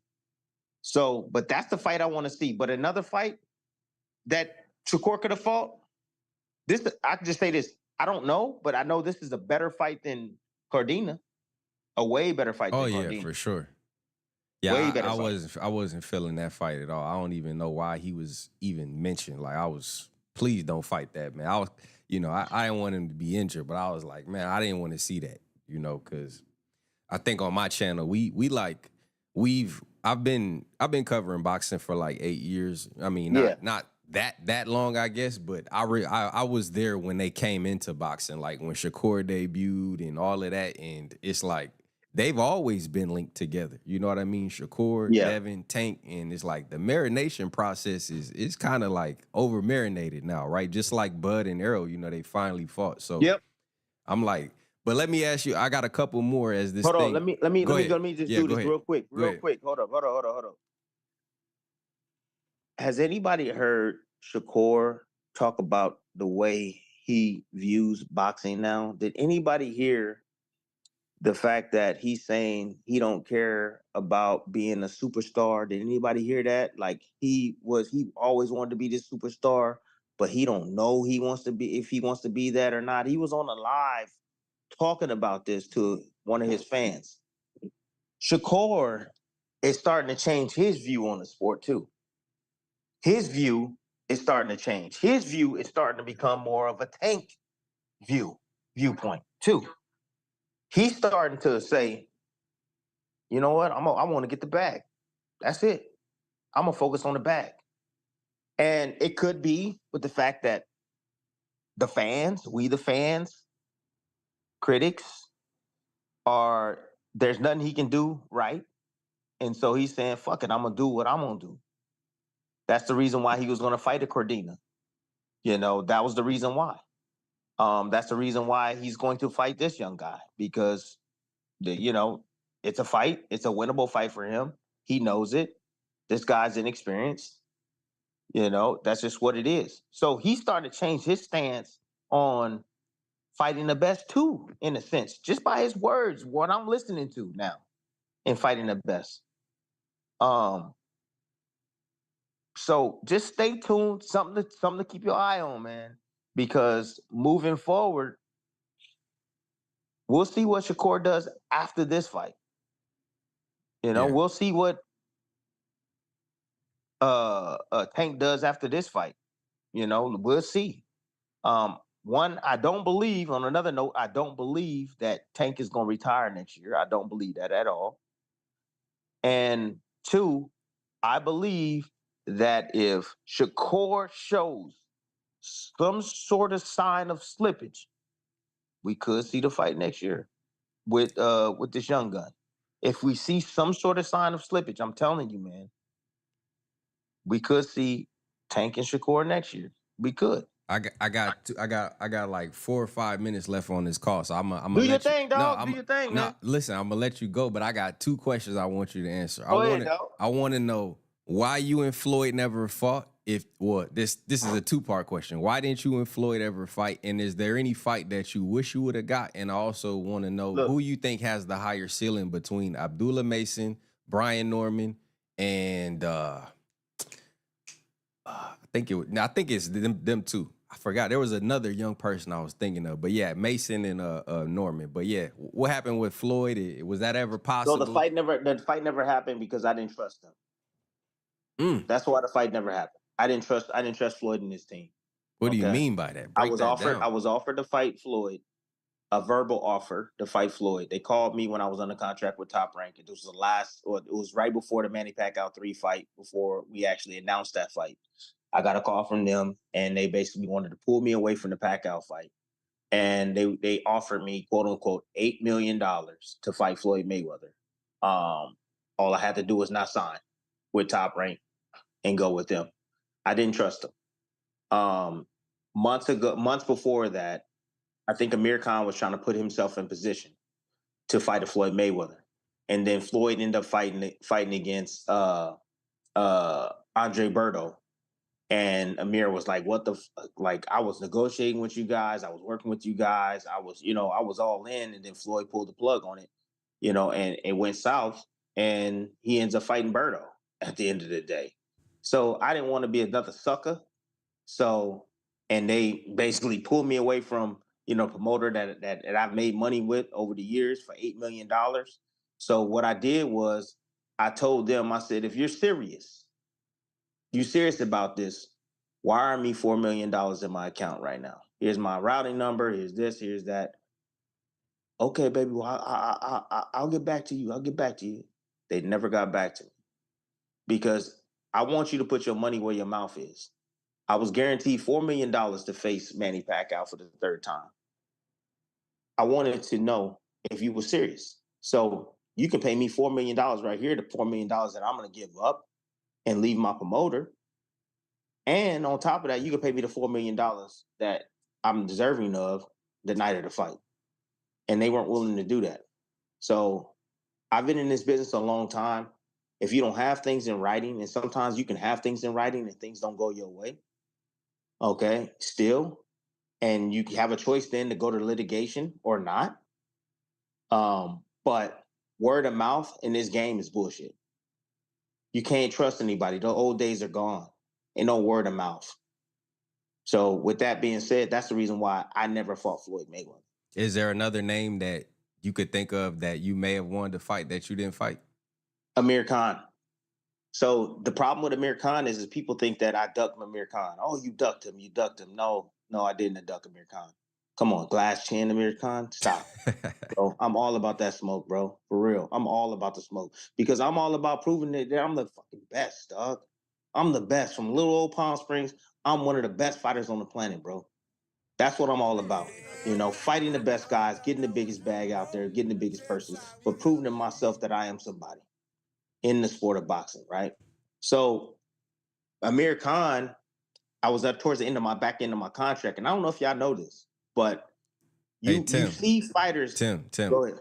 Go ahead. I'm on this 45-minute Zoom call. If you want to come, send listen it again because y'all got to hear this. Hey, listen, if you want to stay all day, you can stay all day. No, just send it, bro. All right, I got you. All right, I got you. All right, I got you. Oh man, Tim's Tales on the champ side, chat again.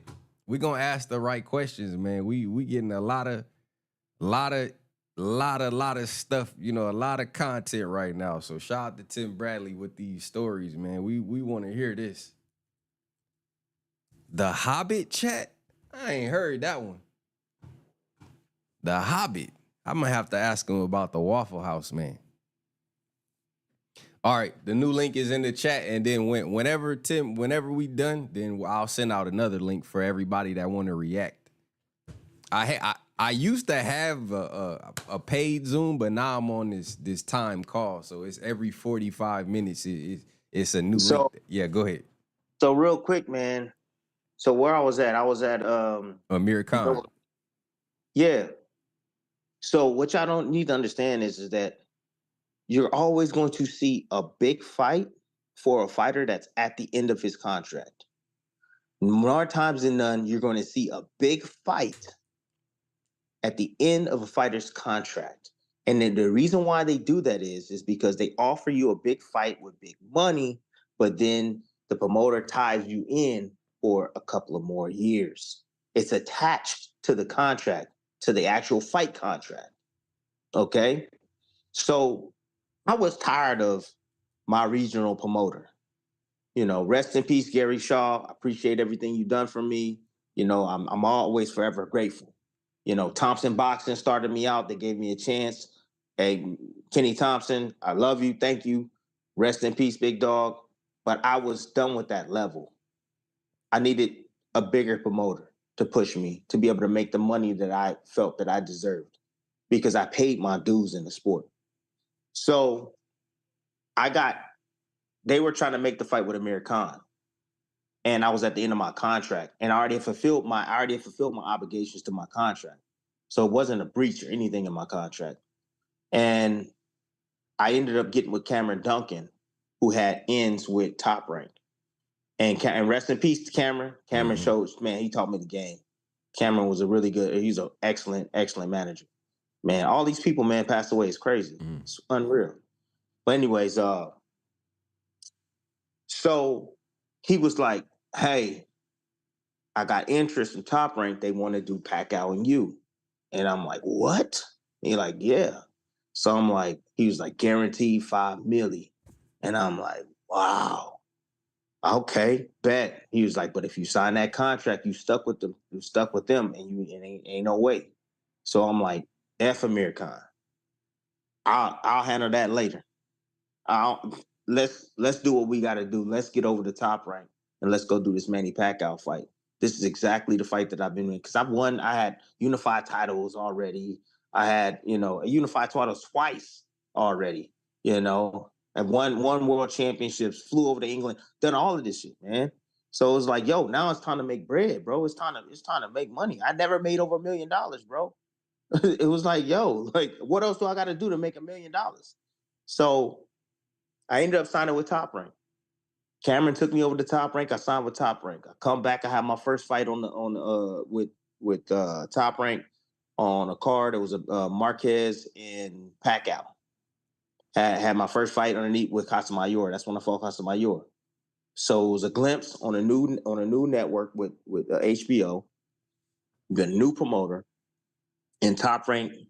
For my signing bonus, they paid me $1.1 or $1.2 million. The money that I was going to receive for Amir Khan, they paid me to fight an old ass Casamayor. Casamayor is a legend too. He's a legend from Cuba. If y'all don't know that, if y'all new to the game, Casamayor was a legend, but he was older. Okay, and he was past his prime. So they gonna pay me $1.2 million to face this guy. So I'm like, that's a no-brainer. Let's go. So that's what I did, and that's why I never fought Amir Khan. Now, I know Amir, for instance, says, "Oh, we try to make the fight multiple times and all this shit." No, you didn't. No, you're lying. You didn't try to make the fight multiple times at all, especially when I left and I was with Top Rank. No, you didn't. No, you didn't. I've always wanted to fight Amir Khan. If that's a guy, if that is a guy I would come out of retirement to face. Yeah, that guy right there. Yeah, I would come out to face Amir Khan. And the only reason why I would come out to face him is because during that press conference, one of the biggest press conferences of my career against Manny Pacquiao, he had the audacity to come up to me and try to check me and try to sun me. And it's always stayed with me my entire life. After that, it always stayed with me because I just said, wow, okay, this dude got the nerve. I bet. So he came up to me and was like, when are you going to grow some balls? And this was recently? No, this was Pacquiao, 2012. Oh, okay. Weigh in. After I weighed in against Pacquiao, he walked up to me. He was on the scene and he said, when are you going to grow some balls in my face? And I almost took off on him right there. You know, my energy was on another level. You know what I mean? I was at high alert, dog. You know, my nerves are high as hell. I'm fighting Manny Pacquiao, biggest promotion of my career. Never been at that level before. It's pay-per-view, so on and so forth, bro. And then he comes up to me and he tried to rain on my party, bro. I ain't never forgot that. Never forgot that, right? So I tried to make a fight with him. He turned it down. I ain't gonna never fight you ever again, or try to attempt to fight you. I tried to make a fight with Amir Khan again. He turned it down. I no thanks, no thanks. So if one fight that I would want and I would come back for, I would get geared and get geeked out of my mind and train my ass off and come back and sleep that boy. Would you fight on the co-main event of a Jake Paul card? Bruh, stop. Stop. All right, Jake Paul gonna hit you up. He gonna hit you up. Look.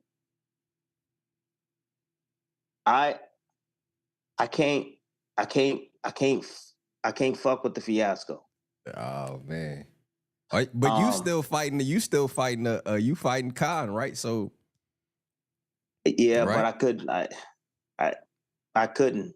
I couldn't. I got offered to fight a dad. You know, I'm not gonna say the name, but I got offered to fight a Brian Norman Sr. I'll say it. One of those toxic ass dads. Oh man. And I'm like, no thanks.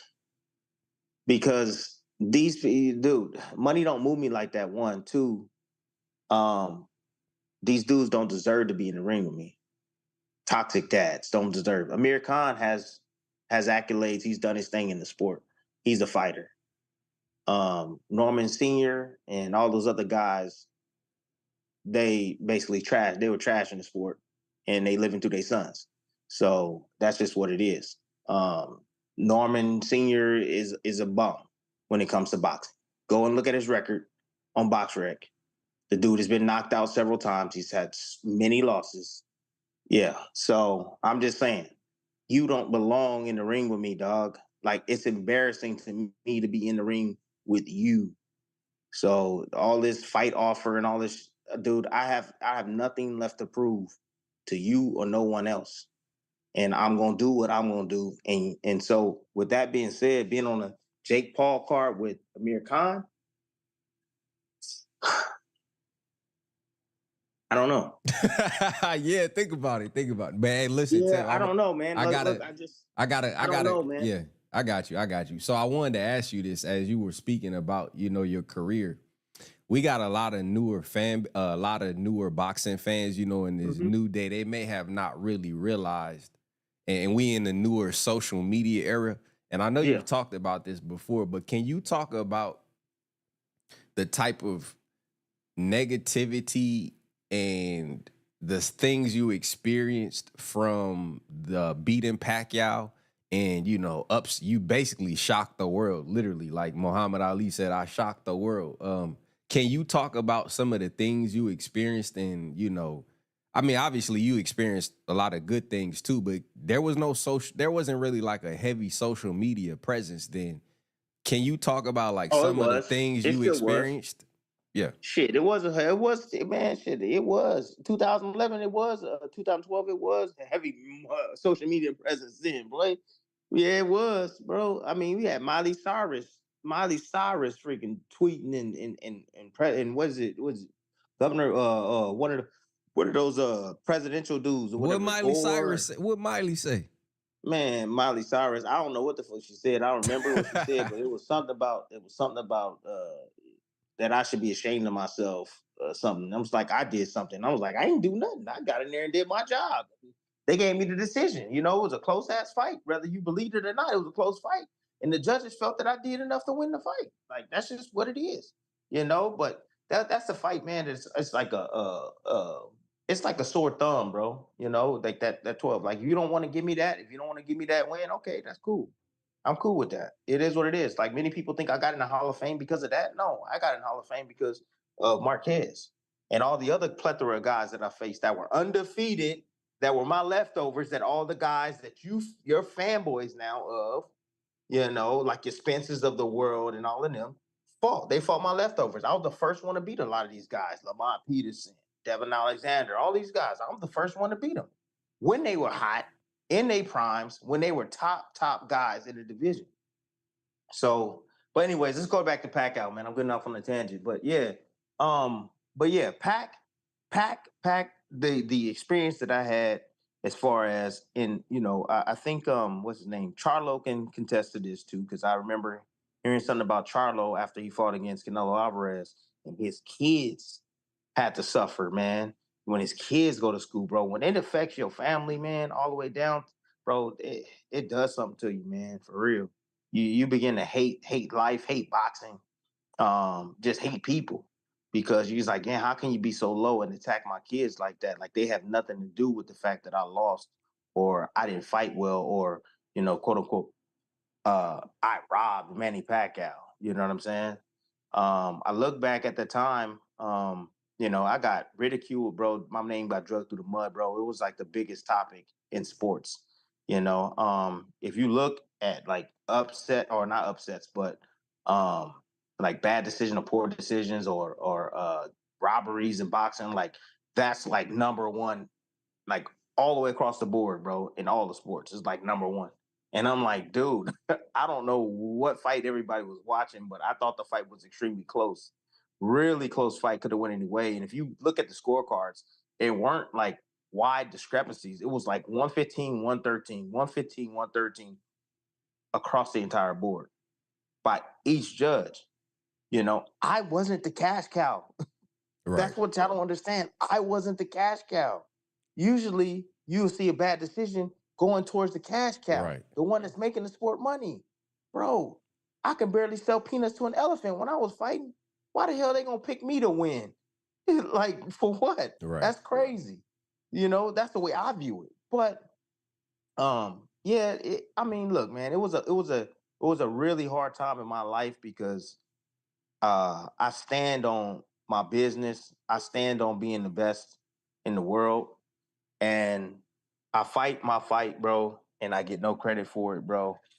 It's disheartening, man. It was tough to deal with back then, but now I look at it and I'll just go like, man, I'm glad I went through that because you know everything I went through turned me into the man that I am today. That's the reason why I'm so damn strong and so damn strong in the media and just so strong in general as a man is because I had to go through that shit. God got me ready for what I'm doing now. Right. You know, criticism, you know, dealing with people's opinions. You know, you guys can say whatever you want, man. You know, I'm a firm believer in the First Amendment. You know, say whatever you want, say whatever you please. Like you have your opinion, but I have mine as well. You know, so you know, I don't bash anybody. If you have your own opinion, that's fine. It's great. You're your own individual. You should have your own opinion. You should be able to stand on your own. You don't have to agree with everybody. You don't have to agree. You don't have to agree with the mass. You don't have to, you know, but you got to be true to yourself and see. And I'm true to myself. So I'm living freely daily. You know, I'm saying my truth from my experience. That's just it. And people who have opinions are saying their truth from their experience. And that's why we defer a lot of the times. You know, if you can relate to what I say or my takes and what I believe, then you're gonna agree. But if you can't relate, you're not gonna agree. And then there's just some times that you just don't agree, you know, because maybe the shit don't add up on what I'm saying.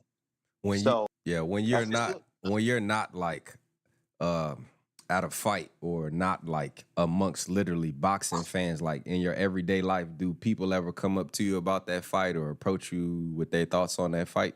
yeah, I get mixed. I got more fans from the Philippines than I have Americans. One, two, that always want to take pictures and photos and stuff. But then at the same time, I get the ones that come up and they say, damn, I want a bag. I want a huge ass bag off of you and Pacquiao. I get the ones that come up and say, you lost. I get the ones that come up and say, you won the fight, bro. I keep going back and forth. So I get a mixture of it all, about that particular fight, but it was a great experience, man. And I thank God for it every day, man. At first I hated it because I was just like, man, God, why? God, why? God, why? But now I understand. I understand why, man. Everything we go through in life, bro, it's all geared to make you a better person, man. You either, Right. you either grow from it, or you just let it tear you down. And I want people to understand that, bro, like just because you're going through stuff right now, bro, don't mean it's gonna be there forever. One, two, there's other people out there that's going through more stuff than you are, man. So don't ever think that you're alone. Like the same stuff, the issues y'all go through on y'all day-to-day life, somebody like myself, bro, in the media, somebody like myself that's, boxing, Hall of Famer and all that, we go through the same thing, bro, y'all go through. The same thing. Relationship problems, money problems, all this stuff, bro. It's chaotic for everybody, bro.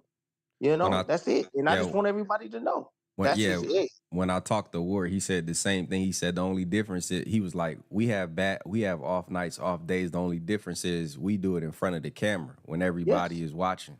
Yeah, absolutely. I wanted to ask you, when's the last time you sparred, or like how often or when have you you still jumping there? Bro, y'all see me out there, man. I don't do jack, bro. I walk. Yeah. And I'm not consistent with that, bro. Man, I've been going so hard, bro, since I was freaking, Kid. 5 years old, dog.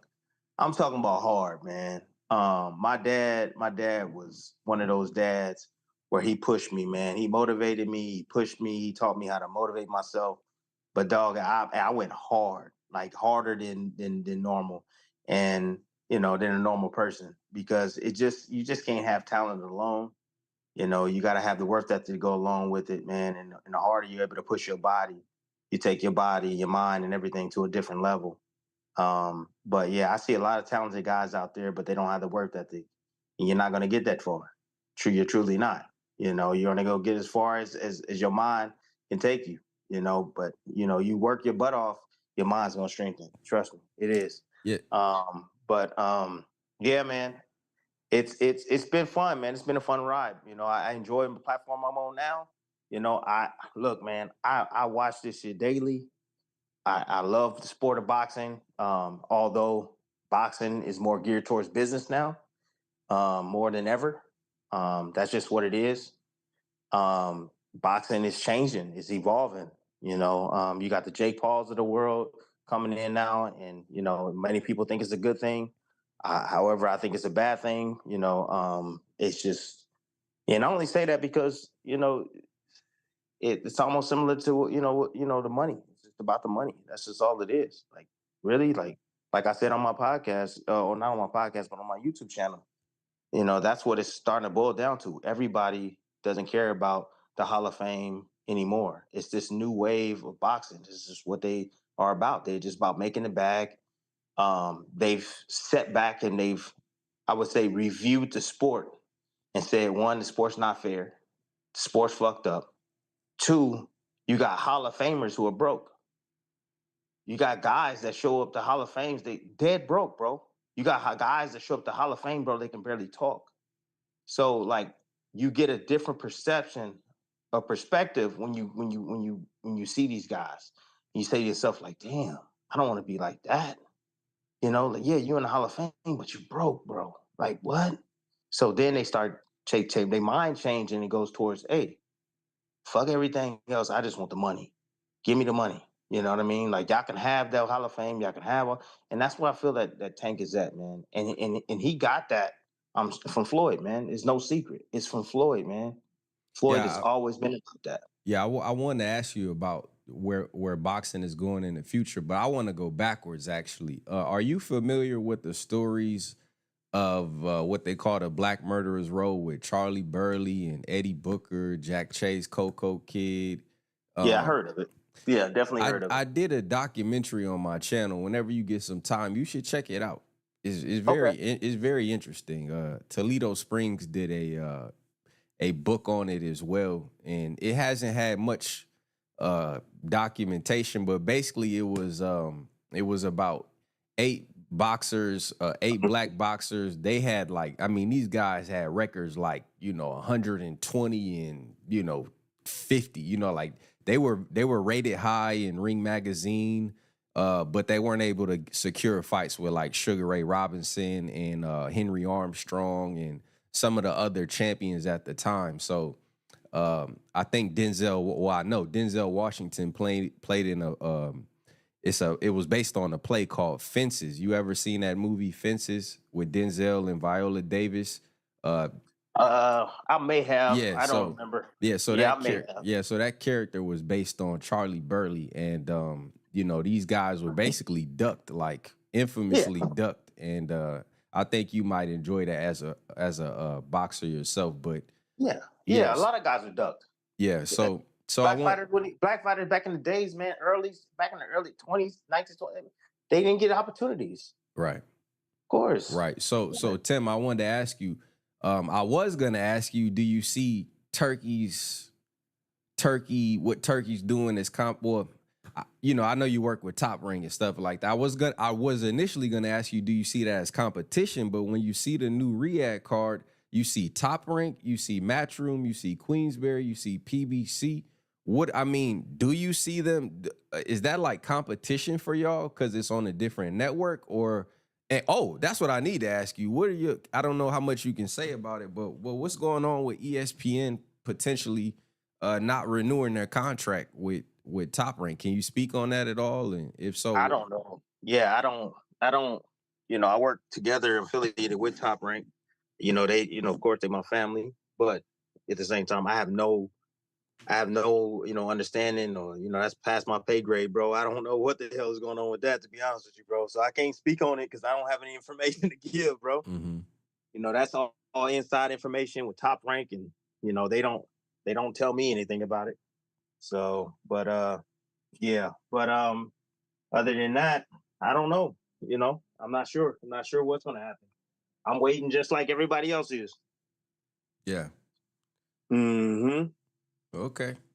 Well, yeah. Like I said, I see the card and it has all. You talking about? Oh yeah. I forgot your other question, big dog. I forgot your other question. No, you good. You good. No. I don't see Turkey as competition or not. I don't view it like that. I think Turkey has been a huge asset to the sport, and I say that respectively because we're getting fights that we usually don't see in the sport. He's trying to make the fights a lot more competitive for fans and viewers. So I respect that aspect. There's some things that I don't respect as well, and it's just more so a basis of having respect for just the promoters, and just everybody involved. Like Turkey, their presence is felt, and I feel like they do what they want to do. Yeah. It don't I'm not asking for permission. You know what I'm saying? Like, what do you mean? There's rules, there's law. They can go directly. Turkey can go directly to a fighter. Skip the manager, skip the whole process. And if you a business person, if you have a fighter and you have someone like Turkey talking to your fighter, how you gonna feel some type of way about that? Regardless of it, you're gonna feel some type of way. It's like somebody talking to your son or your daughter behind your back about a deal or making some sort of deal, and you have no recollection of it. So that's the only thing that I that kind of rubs me the wrong way. Like, I get it, make the fights, negotiate, I get it, but just from that aspect, I don't like that. But as far as making the fights go, bro, like he's doing right by these guys. These guys are making a ton of money. They're fighting, top competition. And so it's not a bad thing. It's not a bad thing. Until and if Turkey decides I'm out. that's when that's when things gonna hit the fan. Yeah. You know, when I'm out, like F this sport. This sport is not what I thought it was gonna be. I'm dipping. I'm taking my money and I'm gone. You know, as long as he's here for the long haul, I'm cool with it. But if he just one day wake up and just say, you know what, I'm cool, I'm done with boxing, that's when things get bad because fighters are going to start to become spoiled going over there and fighting for the money that they're making. One with Turkey, and you know it's going to be harder to make fights. So that's just it. You know, that's Yeah. just it. It's going to be So- harder to make fights, especially without his presence. So I got to get this off, right? This is entertainment, right? So we got Tim Bradley on the line, right, chat? We want to know when y'all gonna stop hype. We know about Mr. Hobbit, right? You said Hobbit. We want to know on the champ side, when are y'all gonna stop hyping the Waffle House man? You know who the Waffle House man is, right? Who is that? Who is that? The Waffle House man is Monster Inouye. Why are y'all hyping this man like this? Like, is he really what y'all selling? Cause why is this man fight? Tim, why do we need to set an alarm to watch this man fight? I mean, this man's fighting before the good working people in the States is even awake. I don't understand it. That's not my again, that's past my pay grade. That's Japan. Japan, he fights, he sells in Japan. He doesn't have to come to America. I wish he did, but he doesn't have to. You know, he's making, 20 plus million over there every time he fights. He has a huge following. Gate is great. And fighters will go over there to face him, because he pays well. But why? I mean, I give him credit for the phones and, But I have no control over what time that Yeah. is. If people want to see the fight, they got to wake up at that time. It's just a sacrifice. No, And I think I'm some messing people- with you with that. But no, seriously, I guess what I'm really asking is he as good as y'all selling it? Is he really better? Is he the top 3 pound for pound fighter in the world? Yeah, he went through the weight classes, but who did he beat? Yeah. The dude, look, I got an eye for this shit. But when I watched him in person, because this goes back to when I saw him against Maloney. When I saw him in person, because I saw him on film, and I'm just like, man, this guy ain't as good as everybody say he is. Man, no, hell no. Maloney. I see the holes in his game. I see this, I see that. Bro, but then when I watched him live, I said, oh my God, this dude is the real deal. Oh, for sure. He's the real deal, bro. Naoya Inoue is the real deal. He has tremendous speed, power, tenacity. The dude fought with a freaking broken bone against Nonito Donaire. Still was able to pull off the victory. He wants to fight all the best. He always wants to fight the best. He doesn't want to fight, lower class competition. I know they put him in the ring with that old guy or whatever before to just keep him busy or whatnot. But yeah, man, to be able to climb up in weights, bro, like that and dominate and not even take a tune-up fight in the weight class or anything, bro, and then win against a Fulton who's well-schooled boxer, then take out the next guy who was holding down the 2 straps, bro. Like, that's legendary stuff, man. I don't care how you look at it. That's legendary stuff, man, for real. You think And he beat came from Shushu? 100 Huh? You think he beat Shushu Carrington? I think he can. I like Shushu. I like his chances. He got to get a little bit more seasoning though, bro. He got the skill. Shushu, he does. He have the skill, but he just need a little bit more seasoning, man. His last fight, Shushu looked a lot better. I personally thought Shushu probably beforehand. I thought Shushu can beat him. I'm like, you can beat this guy, but I don't know, man. I don't know. Shushu again has to get back to his boxing. He got enamored with his power, and this last fight that he showed, I mean, he was a lot more diverse in his attack. showed he can come forward. He boxed off his back foot. He did a little bit of everything. Showed good defense. He had some fun inside the ring. He got back on his jab. And so he's trending and going in the right direction, bro. He really is. But again, I want to see a little bit more seasoning on him before he steps up and face anyway. But yeah, I ain't gonna lie. I thought that Shushu might be that guy that can give him some problems. I really do. I know anyways, flaws. Trust me, man. I mess around with boxing gyms, bro. That's my guy, man. Shout out to Boxing Gyms. If y'all don't know his channel, shout out to him, man. But yeah, I know all his flaws, man. I know all Inouye's flaws. And I see him, he struggles. I see him struggles a bit with the southpaw style. Although he has been delivering these knockouts, but I see some leakage in his technique, especially when he faces a southpaw. That last dude that he faced, not the one he just fought, but the one before that, the southpaw before that. It was interesting. You didn't think it was interesting? Which the fight? One he got dropped in? The one he got dropped in? Inoue? Yeah. Yeah, the one he took a face plant in. Yeah, I mean, was I think that was it Neary?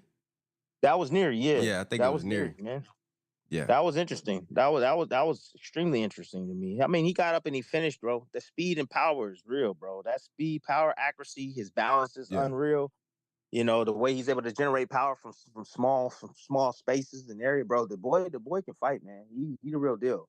Yeah. You know, he is. But, you know, look, I see weaknesses in a lot of fighters, man. In every single fighter. I see weaknesses in Shakur. I know his weaknesses. You know, and instead of looking at being in the ring, I mean, it's a lot easier to exploit it than, you know, to actually just see it and say it. But, you know, you get the right person in there that can exploit what I'm talking about, they can win. So I see weaknesses in everybody. I see weaknesses in Tank as well. You know, so. What do you think Tank's biggest weakness is? What do I think Tank's biggest weakness is? Yeah. You sure you want me to get that up? Absolutely. You gonna charge for it? You can put it on your channel if you want. Nah, man. I'm not gonna do that. I'm not gonna do that to Tank. Oh, okay. Nah, I'm not gonna do that to Tank, man. Yeah, I'm not gonna do that to Tank. I'm not gonna do that. Lamont actually put up yesterday because Coach Kenny was breaking down Lamont's lead leg and saying he positions it kind of crazy or something like that. And Lamont said, well, every time Tank throw a uppercut, he drop his right hand. Mm-hmm. Yeah. Lamont Roach knows what he sees, but it's dangerous. See, Lamont Roach left hook is dangerous. Got a really good left hook. It's dangerous. He can find a home. He can find a home for that shot, but at the same time, on the flip side, Tank can expose that too. You know, he can get rid of that left hook. Lamont Roach will throw with conviction, and he would get himself off. His inertia will carry him to one side, and he can leave himself wide open for one of Tank's big ass bombs with the left hand. So I mean, look, man, everybody has weaknesses, man. Tank, I see Tank. If Tank, look, man, just put it this way. Tank sometimes get so complacent with his defense, one, because he'll let you hit him. But at the same time, Tank will allow you to do that to get you comfortable, will allow you to work and expose yourself, and then he'll knock you out. But what happens if Tank gets in there with somebody that can expose him, like he does? The first 6 rounds against Frank Martin was in a fight. But what happens when he gets in there with a guy that actually knows how to control the ring, knows how to fight, has an IQ? Tank ain't gonna be able to give up those type of rounds, man. And you see it, a pattern with him and his style. You see it, bro. You know, and I saw it in the fight with that crazy boy name, kind of slow. What his name is? Rolly. Seen it in the Rolly fight. I saw it in the Barrios fight. I see it in all his fights, man. It's a pattern that he fights at, which he fights at, man, in the way he breaks down these guys. But if somebody, like I told you, if somebody that can actually one, withstand his power. Two, take advantage of him when he's just giving them shots. Box, move, stay away from the power. They can beat him, bro. He can be beaten. Tank can be outboxed. One, easier said than done. Easier said than done, dude. I'm not gonna lie, because that fucking power is freaky. That dude got freaky power. Like, dog, one shot, bro. Like, the dude is special. He's gifted in that area, bro. His power is what bails him out. And the same thing, his power's gonna bail him out in this fight too. He gonna knock out Roach. I'm letting you know that right now. I mean, I don't think nobody think anything different. Yeah, go ahead. No, he knocking him out. That's for sure. Yeah, that's for damn sure. Yeah. I mean, you let me know what you think about this. I feel like Bud, Canelo, and Tank set the best traps in boxing right now. Yeah. What do you think? Yeah, I agree. I agree. The way they set you up. I think Inoue's on that list too. Inoue has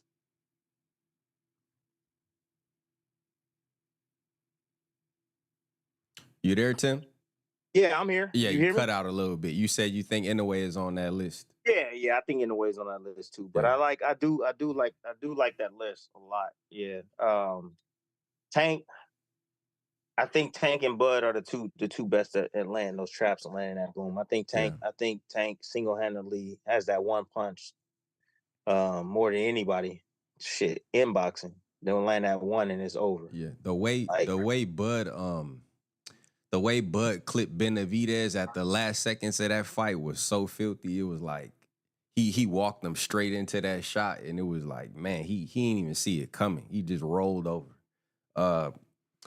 You think Errol will come back? And if so, in what state? He come back, his ass gonna get whooped. Especially if he's trying to step up in there and fight a killer. Fight a killer. He wanted his lick back. You know what you think? He wanted his lick back with Bud. No, he gonna go to sleep again. He ain't go to sleep, Tim. He finished the fight on his feet. He gonna go to sleep. He didn't put him to sleep the first time. Bruh, look. He got lucky. He didn't go to sleep because and look, and I love Errol Spence. He's a great fighter, man. Good dude, right? But bro, he better leave Bud alone, man. You better leave Bud alone. I like his nature, but dude, that Bud is one of those guys man, he'll take your life, bro. You think Bud will take your life? You think he'll beat Fundora? That's tough. The inactivity, man. Too much inactivity. So, you don't know what Spence is going to show up, to be honest with you, bro. And, eye surgery and all this other stuff, bro. Like, Spence has lived a tough life, man. Tough life. Tough lifestyle. Yeah. That catches up with you. I was there when he said you retired before you fought him. I retired before. I retired. No, I wasn't going to fight. I was never going to fight Spence. See, people get that misconstrued. See, Spence used that smartly, but the WBC. We got you. Yeah, you hear me? So the WBC, first of all, they made that fight or whatever. They announced, they pushed the fight like, we want you guys to fight each other or whatever. But people don't realize that I was getting ready to fight Pac 1, 2. On another thing is that at that time, Spencer already had negotiated to fight against Kell Brook. People don't realize that. He was going to get ready to fight Kell Brook. But that's what ended up happening, man, to be honest with you. Yeah. Hey, look, Tim, I'm gonna send another link for the people in the chat, and if you want to, I want to let you go, man, because I know you've been on here a while, but I want to give you opportunity to plug your channel and stuff and let people know how to. Anyways, man, yeah. Check out my channel, man. It's at Timothy Desert Storm Bradley Jr. at Timothy Desert Storm Bradley Jr. Man, check me out, man. Where I talk about various topics just like this, bro. Yeah. I go off on little rants, whatever I'm feeling. I bring it up. Put a comment in the chat so people can see your profile. That way they can click on it. All right, bet, man. Well, anyways, dude, hey, take it easy. I retired because Earl Spence is too scary to fight, and I Oh retired. man, And I retired because well, who else? Khan. Jose Ramirez. Jose Ramirez retired me too because I didn't want to fight him. He's too scary, bruh. I'm letting y'all know right now. I retired because I fucking wanted to retire. I didn't retire because of Earl Spence. I didn't retire because of anybody else. I retired because I wanted to retire because I didn't feel like I was. All right, it ended on them. That's why I let them know ahead of time. I'm gonna put a new link in the chat. I'm not kicking Tim off. If you want to jump back in, he could jump back in, but we want to be respectful of his time. I asked him a million questions, right, chat? That's how you do a spontaneous interview. I'm the best at that, okay? But shout out to Tim for, being the muse today. Okay, this link is for everybody. So if Tim want to join back in, he could join back in. Please comment in the chat so people could see. You do the math. We've been chopping it up with Tim for like 2 hours straight. So I don't know who else doing 2-hour interviews, but off the top of their head, by the way, nothing pre-rehearsed. You said why you do Tim like that, champ? No, I'm on a Zoom call and I have a regular Zoom. So every 45 minutes the call ends and you need a new meeting link. So I'm putting a new link in the chat. If he want to jump back in, he can. I just, like I said, I wanted to be respectful of his time. And I pretty much had asked him everything I wanted to. So I didn't throw him out, man. Come on, man. Don't say that. So the link is the link is in the chat. Anybody want to react to the things that he said? Come on. I'm telling y'all, when it comes to these interviews, I do it the best. Next time we need to do it on camera though. Both of us need to be on cam, but 2-hour interview off the top of your head with the important questions. I think the only other thing that I might have asked him was about the ceiling for Shushu, Abdullah Mason, and Shushu, Abdullah Mason, and Brian Norman. Yeah, that's what I think. That's probably the other question I was gonna ask him. But other than that, I asked him pretty much everything. So the Waffle House Man and the Hobbit. So y'all hit that like button, support the channel, hit the super chat. My Cash App right now is unavailable, so you can always hit that PayPal. My PayPal is thechampside@gmail.com. Go follow Tim's. You said Tim can talk. Well, I mean, from ESPN to the Champ Side, man. I also wanted to let him know that I have him. Chat, I had Tim on my soundboard, right? I don't know if you heard this ever from watching my channel, Tim, but you are on my soundboard. Let's see where it's at. Actually, you're on there from a Boots question. Here you go.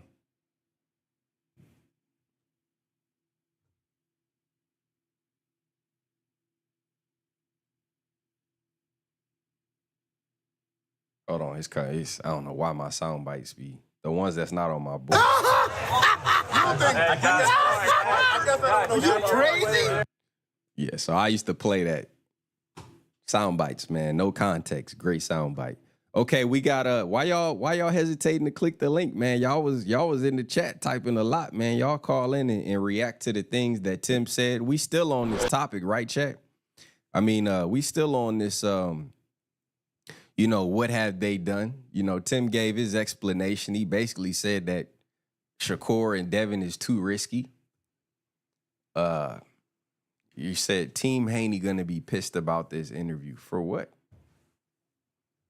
Man, y'all just be making stuff up. Okay, what's up, Roll Tide on the line? What's going on, bro? Talk to me. What's going on, champ, man? I was calling in, man, just to be like, hey, look, you was on the spot, man, on the spot interview, killed it 2 hours, straight off the cuff, nothing prepared or anything like that. You just did it. And, it's nice to have Tim come on your channel, talk his stuff, talk what his point of view on the fighters. And for him to be reaching out to Shakur, he's giving Shakur advice through your channel. So that says a lot about where you at right now. So I just wanted to point all of that out. Oh, yeah. Yeah, man. Like I said, I appreciate Tim for pulling up. That wasn't the first time he pulled up, you know what I'm saying? But that's what made me, you know, I didn't even, honestly, the first time you pulled up, Tim, I didn't know that. I don't think you had done any videos. So, you know, I think I might have been on YouTube, and then I saw you was on already making content. I'm like, oh shit, I'm late. So I subscribed to your channel. But I love it, man. I think more boxers should be on YouTube. I've always said that, and talking directly to us, man. I love the uncut, you know, like, you know, I just like the format better. It's a little more engaging. So yeah, he wasn't political or anything like that. Well, I'll say that he wasn't censored as far as how he talked or addressed any certain situation or his opinion on anything. Yeah. Like, it was more authentic. And so that's what, with boxing channels like yours and BFTB and everybody else, where you have that access to a YouTube channel that is really the voice for the boxing community, for the fans, because it's not on ESPN or any other of these other networks. This is the community to reach out and be heard on these channels. It lifts everybody up within the sport, not just the channel or the individual coming on, but the sport in general. That's what they need more of. Yeah. So I really want to get back. I mean, even I'm still on my topic, right, chat? Let's get back to that, right? Not to say that we got away. I mean, technically we kind of did, but the question is if Tank values money over legacy, how are the fighters on my screen bigger money makers than these two? Can anybody answer that? I can answer. I got you. How is Pitbull a bigger fight than Shakur Devin? How is Rolly a bigger money? I'm talking money fight than Shakur Devin. How is Hector Luis Garcia a bigger money fight than Shakur or Devin? We're not talking belts. We're not talking about legacy. We're talking about money, the dinero. How is Mario Barrios a bigger fight than Shakur or Devin? How is Leo Santa Cruz a bigger fight than Shakur or Devin? These are the money fights that y'all are talking about, right? So Tim gave a crack at it, and I want to hear from y'all, man. Talk to me. None of these, where the Tank fans at? This is what I want to hear from. And the next time these people say that Tank fights for money, not legacy, ask them that. Like, I don't know why y'all let all of these people pump y'all head up with propaganda and don't ask these questions. When they're talking about Tank don't care about belts, he don't care about legacy. But then y'all the same ones that tell us that Tank had to fight is mandatory. What mandatory for what? If you don't care about the belts, well, who gives a damn about defending for a mandatory? Oh, that was a mandatory. Tank had to fight that fight. What? Y'all let these people push this propaganda is crazy. These are the money fights. Go ahead, Roll Tide. What you got, bro? I think Pitbull is a money fight. Rolly, Ryan are money fights due to the fact that they will pay to keep the O available. The fans will pay to see that fight knowing the outcome versus paying for potentially a letdown with their fighter losing. They care more about their fighting getting a W, not their fighting getting the right W against, or the right win against a good opponent. Because I believe that Shakur and Tank, they know what the other person wants or what they don't want to have this fight go through, which is what they will ask for. So they do just enough to give the appearance that they want to fight each other, but they will offer or not take something knowing that that is going to hinder the fight from happening on the other party's side. Shakur wants a 3-fight deal. That's the reason why he didn't get the fight. With Tank, it's, let's say it's with the money or whatever. All of a sudden, it's a money issue. He's not a big enough draw. What has he done? He needs to go and fight Keyshawn. But we haven't heard about anything with Roach. So there's a different set of criteria that they use for each one to eliminate the other one or make the other one bow out from the talks. That's just how I see it, because the same thing happened with, in a roundabout way, both of them did the same thing to Dev, essentially. Shakur was offered a contract with Dev. He said he didn't get a contract. Tank was offered some money from Dev. He was told he's not the A side. He don't dictate anything. They both ignored him. But when it comes to these two fighting, there's different stipulations that aren't being met or requirements. That's how I see it. Yeah, I see G tatted up. You're saying you answered it. You didn't answer the question at all, brother. I don't know why. I don't know. I want you to call in because it's easier to speak with people when they're on the call versus you trying to type paragraphs. Bro, you didn't answer the question at all. Let me put it like this, man. Let's say, isn't the whole thing that the bigger the risk, the bigger the reward? Isn't that the whole, like, that's an old saying, right? It's like you can bet on something and win $10, or you could bet on something and win $1 million. You know what I'm saying? Like, you're not answering the question. You're not answering the question at all. Yeah, Tank is gonna make money with or without these fights. But don't say he wants the biggest money fights. No, he doesn't want the biggest money fights. That's the bottom line. Like, bro, why don't y'all call in?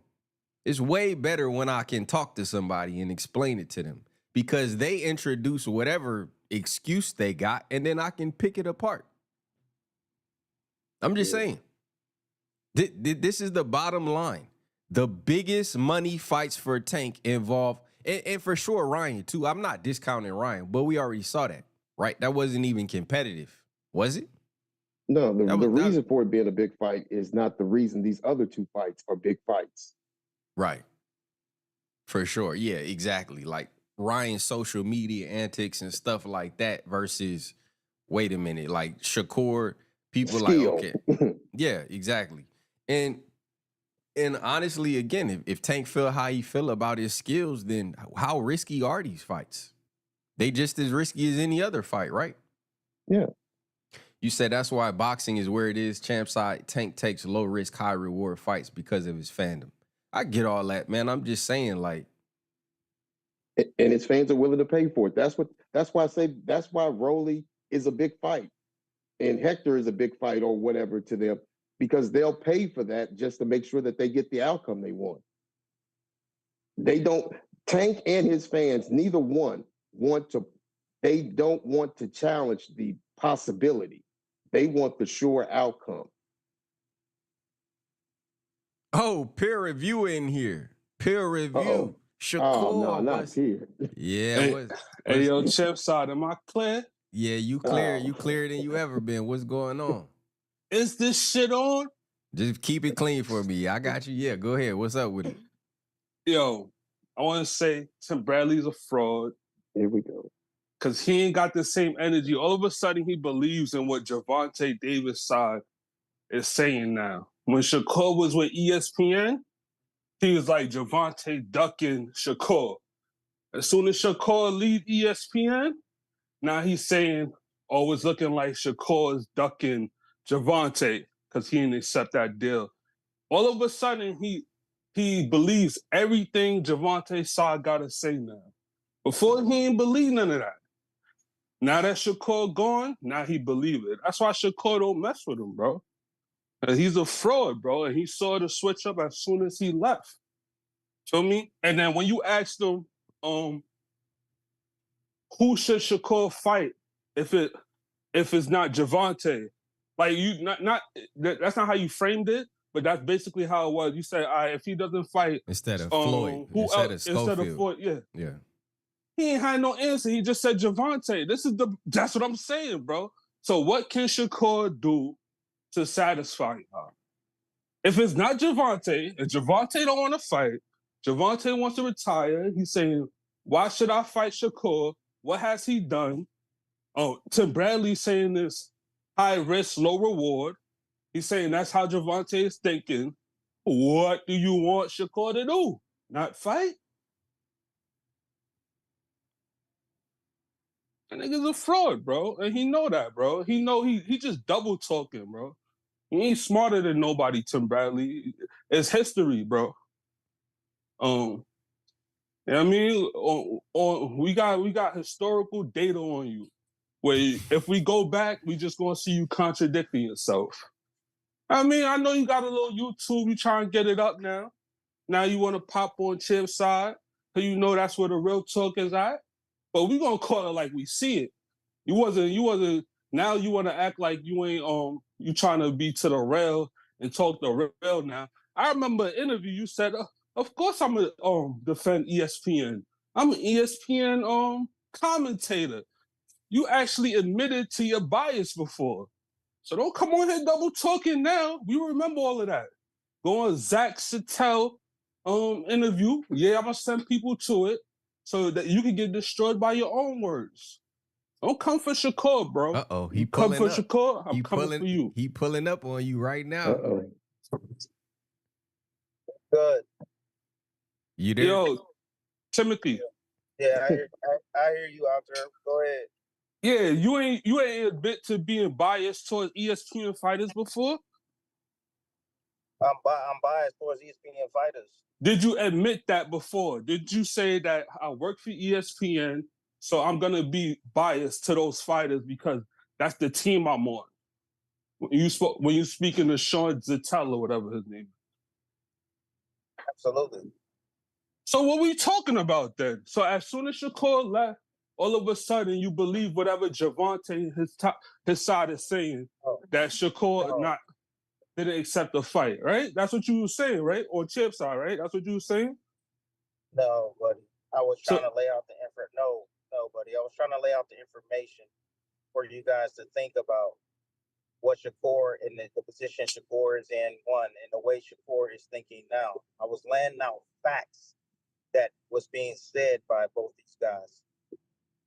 That's what I was doing. I was not picking a side. I wasn't picking a side. I'm not saying that, Tank is ducking Shakur and Shakur is ducking Tank. What I'm saying is that you guys, I'm laying out the facts, and you guys make your own decision. So I want your opinion on this, right? When Tank say, why should I fight Shakur? What did Shakur do? Can't that apply? It's a duck. Okay, so is Tank a duck? It's a duck. Is Tank a duck? Is Tank a duck? It's a duck. It's a duck. That means the situation is a duck. Is he a duck? Because for his past couple of fights, he could have fought Devin Haney. He could have fought Shakur. He could have got all these people out the way a long time ago. But he was too busy fighting Frank Martins. He's too busy fighting Rollies. I remember when y'all was hyped about him fighting Rolly, bro. Like, I still can't get that horror film on my head. Because, look, it's a duck. You can say it's a duck, that he's ducking Shakur. You can say all of that. However, what I did yesterday was try to let you guys know that this dude is all about the money. He's not about no competition. He's not about anything else. That's just it. That's what I was trying to elaborate to you guys yesterday on my channel, that's what Tank is about. So he don't care about Shakur or fighting Shakur, period. He don't care about that. All he care about is getting the bag. Low risk, low reward. That's the way he's always been brought up. That's the reason why he fights the guys that he faced. That's the reason why he's fighting Lamont Roach. He knows he's going to knock out Lamont Roach. He knows that. He's unsure if he can knock out Shakur Stevenson. So why take that risk? Why fight Shakur Stevenson? Exactly. As long as you can say, as long as you yourself saying that he's a duck, And I'm not saying because I don't want to like mince words with you saying everybody now you trying to put it on Shakur like he's thinking like this now. Like Shakur ain't trying to fight the best. Shakur been trying to fight the best. And you said it yourself. He has. However, his mind is starting to shift. Shakur, it came out of his mouth. He says, I don't give a F about the fans. Did he not say that? I don't care about all right, let's put it in proper context. When he said he don't care about the fans, he's talking about as far as like his boxing style, right? He's trying to say, listen, I'm not gonna go in there and go against my best attributes just to like appease y'all, right? At the end of the day, this is boxing, this is prize fighting, and I'm getting a prize, and at the end of the day, I'm going to win. Did he not also say? Did he not also say he just gonna get the money? Did he not also say that? Bro, the money come with it, and Shakur know that. But he just said that's all he's after now. Did he not say that? That came out. When did he say that's all he's after is the money? When did he say that? It was in the interview that he did. It might have been on Cigar Talk, or it might have been. I'm not sure where he said it is. I know I've read it. I know I've heard it. You know you read it and heard it. Yep, I know I read it and heard it. One, two, Listen. two. He says that that's the reason why he was fighting Cordina. Why do you think else he's getting paid a bag to fight Cordina? Because there's no one else to fight, and if Turkey want to give him a crazy bag for Cordina, he's supposed to walk away from that and sit on his hands and wait for Tank to move. No, I didn't say I didn't say that. See, just because I elaborate on something don't mean that this is what it is. Absolutely not, man. That's where you get the misconstrued, my dude. I'm laying out facts. I'm giving out ideas.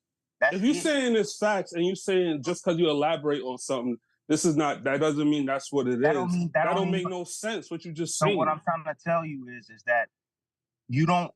What I'm telling you, the information I'm telling you, I'm laying out the facts. You yourself, you can formulate whatever opinion you want out of what I'm saying. Okay? That's what I'm trying to tell you. Okay? Bro, you not giving no facts because you trying to act like Shakur feels the same way Tank felt. Shakur has been trying to fight the best. Tank has never tried to fight the best.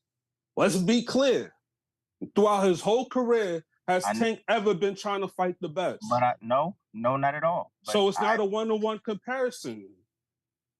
But what I'm trying to tell you is that both these guys, now you know that Tank doesn't want to fight him. But at the end of the day, both these guys, we've always wanted to see this fight. I know I wanted to see this fight. That's what I'm trying to get at.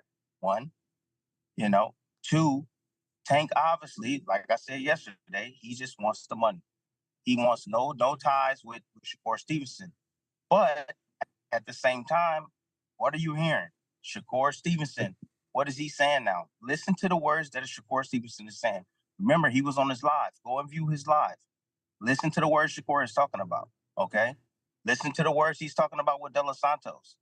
The same words, I'm just saying, I'm giving out the facts. The same words that Tank used on him, he's using against De Los Santos. I'm just leaving it out there.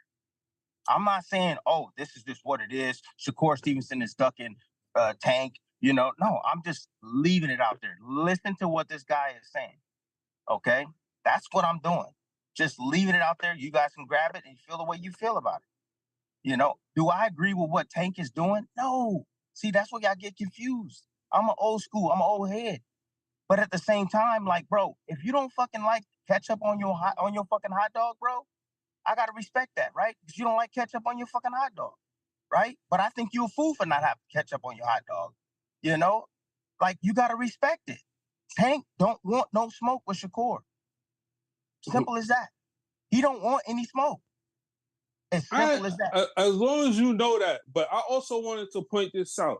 Remember when Tank was talking crazy, talking about how Floyd mad at him because his deal gonna be bigger than Floyd's? Yeah. It sounded like Tank ain't even trying to fulfill that deal no more. So it sounded like the money is shaky over there. So it sounded like he needs to reassess, readjust, and figure out how to really get the bag and not fight Freddie Roaches. Look, you're right. I mean, I'm so all it about ain't the bag because he's not even trying to fulfill his Amazon deal. I don't even think there was an Amazon deal, to be honest with you, bro. Like, I really don't. That sounds, I don't understand. Look, PBC has to put up their own bread. It's just a platform to be able to show the fights. Amazon's not giving up money like that. Amazon's not saying, hey, here's $3 million, make this fight happen. That's not happening. That's not how it goes. That's not how it's going over there. I know that for a fact. It's not like Amazon handed them $85 million like they did with Top Rank. It's not like that. So if Turkey got a bag for Shakur, if Turkey got a bag for that fight, why wouldn't he just go fight Shakur? Or why didn't he just go fight Devin Haney if it was all about the bag? Because Turkey would have gave him his biggest bag than Amazon or PBC could have gave him for even the Devin Haney and Tank fight. Because of low risk, he knows that he can beat. He knows he can beat Lamont Roach. He doesn't know that he can beat. He doesn't believe that he can beat Shakur Stevenson. Man, come on, it's a no-brainer. So he's afraid to lose. He's not about the bag then. He's because not about, with his style, even if he loses, you're not going to tell me we're not going to keep watching Tank fights, even if he loses with his style. But it ain't like he got a boring style. But that's the way you think. That's the way you think. That's not the way he thinks. Exactly. That's because he's scared to lose, period. Dude, it doesn't take a rocket scientist to figure that out, bro. That's just what it is. But at the same time, now we understand where Tank's head is at. Now we understand that Tank don't really want to smoke. All he wants to do is collect the bag. That's it. We know that. I just want to let you know, don't pawn off how Tank is thinking to Shakur. The Shakur has been A1 since day one. And not because he's not on ESPN no more, don't mean you don't hold him to that same stature or regard. You feel me? He's doing what's best for him. Don't be like that. Just because you're not on my team, I'm going to suddenly throw dirt. I'm going to suddenly throw innuendos. I'm going to suddenly throw misinformation just because you ain't with us no more. I peep game, bro. Why don't you tell Shakur Stevenson to stop talking about me? Stop. That's where it's from. Stop all of that talk, shit. Fury. No. Wait. Tell him that stop doing all of that, and I'll stop doing what I'll do. But I'm just letting y'all know right now, Shakur Stevenson has always been about that smoke. Yes, it's true. He's always been about that smoke. But at the same time, try to make that fight with Tank, man. And I know he's quote unquote to the Hobbit. They tried to make the fight, but obviously it didn't materialize. But you believe the Hobbit now. All of a sudden, you believe Tank's side with the Hobbit. So what are you bringing that up for? If you don't believe it, you're just gonna throw it out there so people could get that misinformation, even though you yourself don't believe in it, and then may come to a wrong conclusion. Because people are going to talk about it. That's why. Because that's what people are going to say. So you just talking to talk. You just talking to stir up. You just being messy. You don't believe in it yourself. You just talking to talk. It has nothing to do with being messy. I don't know what the fuck is true. He said it. It came out of his mouth. And that's just what it is. He said it. It came out of his mouth, whether it's true or not. Whether it's fucking true or not, it is what it is. I also elaborated and said, well, Tank, it didn't come out of Tank's mouth. So I also elaborated on that. But it's a fact that the Hobbit fucking said that. Whether it's true or not, it's up to anybody else that's listening. That's just what it is. Hey Tim, hold on, period. I'm gonna tell you, Tim. This is Shakur's #1 defender. He will argue with you all day. So if you got something to do, feel free to cut out. We respect you holding it down. Nah. I'm telling you right now. Man. Nah, it's all good, man. Because I like having a conversation. I'm a man about it. There's no need to in arguments and get crazy and we just talking, man. Nah, it's good conversation, but I ain't gonna allow you to come on here and double talk and be a hypocrite about what you said before. Oh my You God! feel Because me? no, I'm just gonna let you know you a Shakur fan, so you can be Look, see biased to Shakur. That's what it is. You got an implicit No, bias. You got an implicit bias now no, because no, CHAMPSIDE just let you know. But before you thought you was no. talking to a partial person. Nah, I think But he now could you tell. trying I to think he switch could it. tell you You a trying to get up Shakur fan. on. You trying to get up on out of here. I got you, bro. Go ahead. No, bro. Nah. I'll get up out of here in a minute, but nah, it ain't even like that. But I'm just saying, you are a super Shakur fan. How do you know? How do you Because know? CHAMPSIDE just said. CHAMPSIDE just told me. But maybe CHAMPSIDE is lying. Don't call me no liar. Talk to me. Nah, I ain't lying. Trust me. Talk to me and judge me yourself. I ain't lying. Trust me. I don't gotta Yo, lie. I ain't gonna hold you. I ain't even like here for the long talk with Tim Bradley, but you ain't gonna come on here and talk crazy about Shakur and act like I ain't gonna pull your card because That's it's hilarious. history, bro. Hey, it's bro, history, I didn't even talk crazy about Shakur. Yes, That's you where you did. messed up. Yes, what you did I did. say? What did I say? What did I You say? trying to act What did I like say? What did I Shakur- say? I'm telling you right now. All You right. saying that the Hobbit presented the fight to Shakur and the fight should have happened, which means Gervonta. I never said the fight should happen. I never said the fight should have happened. That's what you're So wrong. what do you just? I never said said no. I said I want the fight to happen, but I said it never. No, You no, said no, the no. Hobbit send that. Bro, this is on. Yo, you know we gonna be able to rewind this, right? Rewind it, B. Rewind it. All right, whatever. Whatever makes you feel better. No. I just told you what the Hobbit said, that they tried to make the fight. And According then to the what Hobbit. you said after that? They tried to make the fight, and then what? You said the fight should have happened, right? No, never said the fight should have happened. Okay. I said he can make the fight. He should try to make the fight. Never what said has the he fight been should happen. what has he been doing trying to do for the past 3 years? I haven't heard him. What has Shakur trying to do? Shakur is free and a free agent, bro. Shakur is a free agent, man. Well, now he's with what's his name? He's with Hearn right now. But Shakur was a free agent, bro. Yeah, and he tried to make the fight when he was a free agent. What do you mean? How do I know? How do you know? They was talking about it. Who? Gervonta Davis' team. They flipped the coin. It landed on Shakur, right? So that's one implication that all roads have pointed to Shakur, right?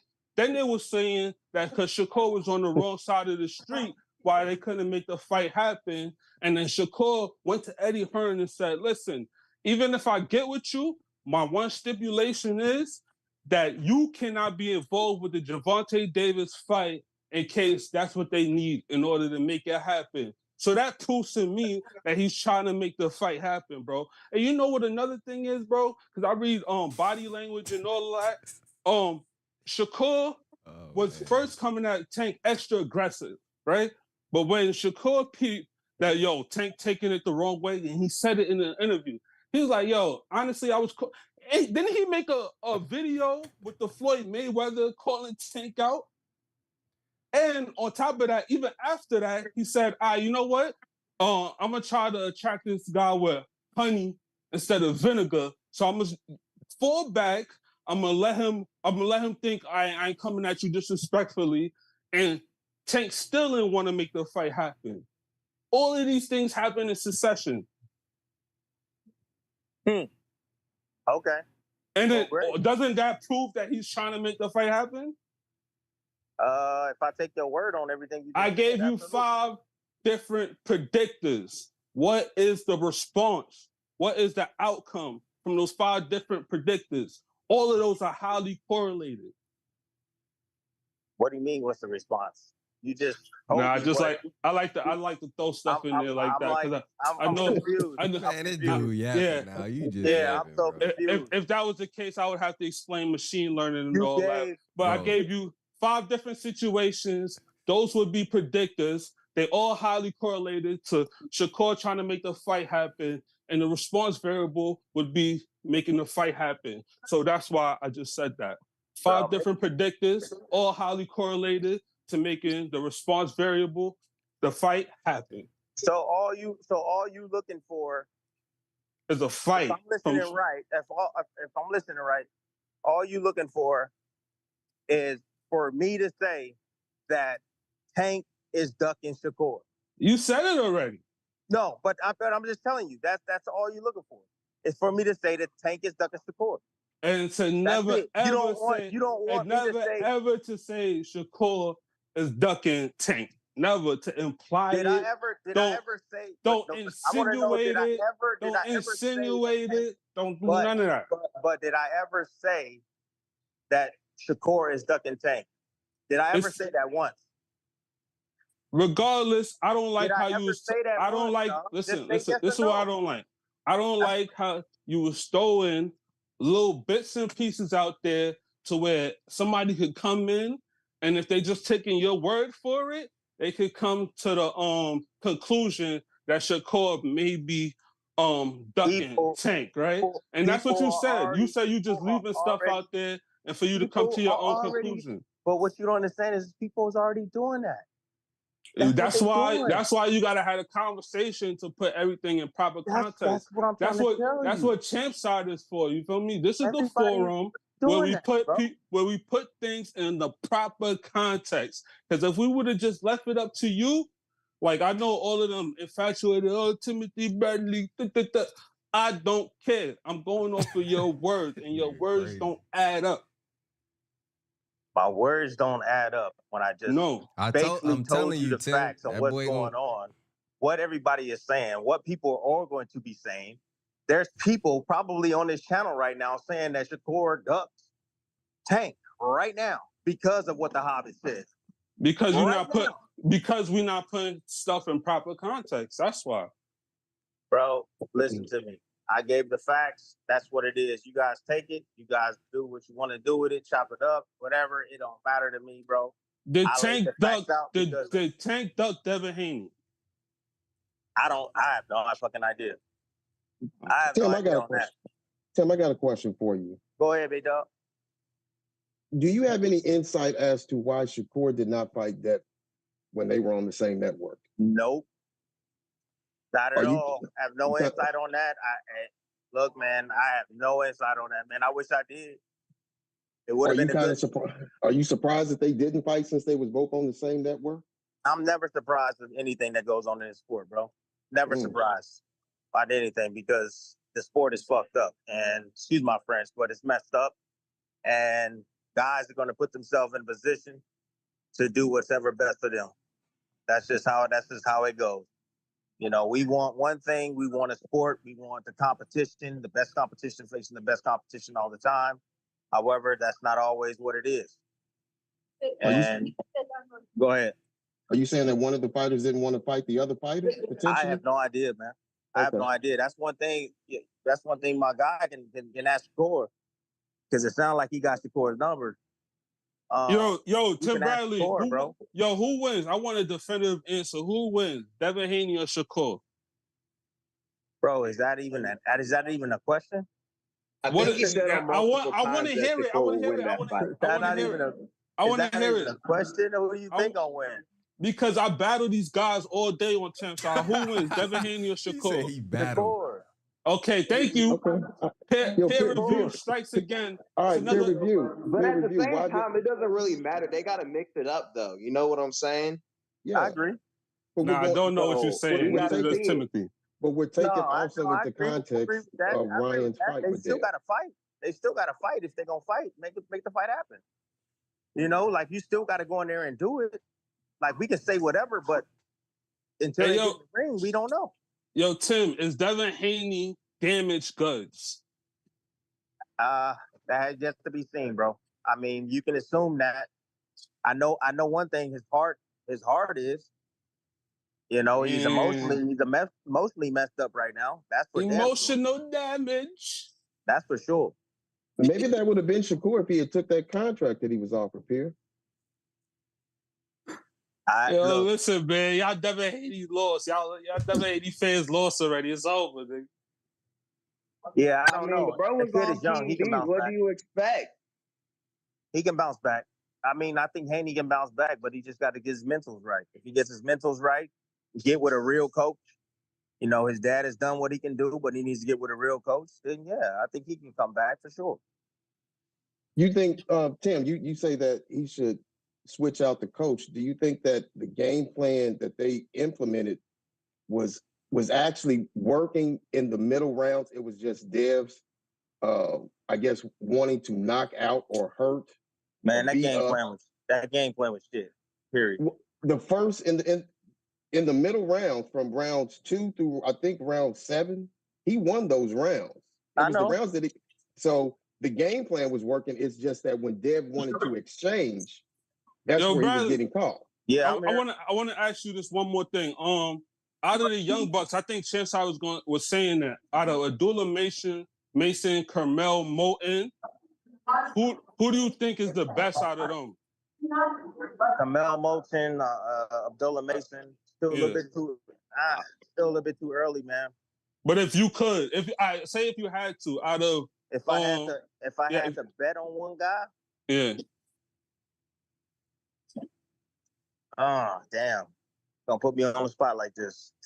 Yeah, it's the real talk. I haven't seen enough of Moulton yet. Damn. Upside, man. I don't know, man. That's a tough one, bro, for real, to be honest with you. Moulton is still early in his career, man. You got a guy like Abdullah Mason that's a little bit more ahead of him right now, but judging by that knockdown, man, that Abdullah took, a couple of knockdowns, I hope that's not a trend moving forward. I hope he goes back and correct that, but that boy is solid, man. I think Abdullah Mason is solid, man. I haven't seen enough of Carmel just yet, but I know he's a beast.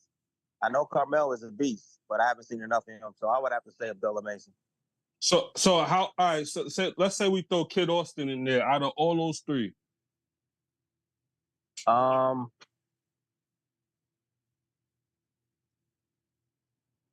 Kid Austin got a little bit more experience than Abdullah. Got more fights, pro, but he's not as sharp as Abdullah Mason. Gutsy, good speed, power. Man. I would have to say Abdullah, man. To be honest with you, I would have said Abdullah got more skill. Yeah, Abdullah. Yeah. So if Gervonta retires now, right? And he doesn't say he just retiring, fights. bro. No, let's just say, right? He doesn't fight nobody better than Ryan Garcia for the rest of his career, right? He retires, right? If Shakur faces all three of those, is alive right now. Everybody stop talking now. Attention. All right, that call, Indy. Lord have mercy, chat.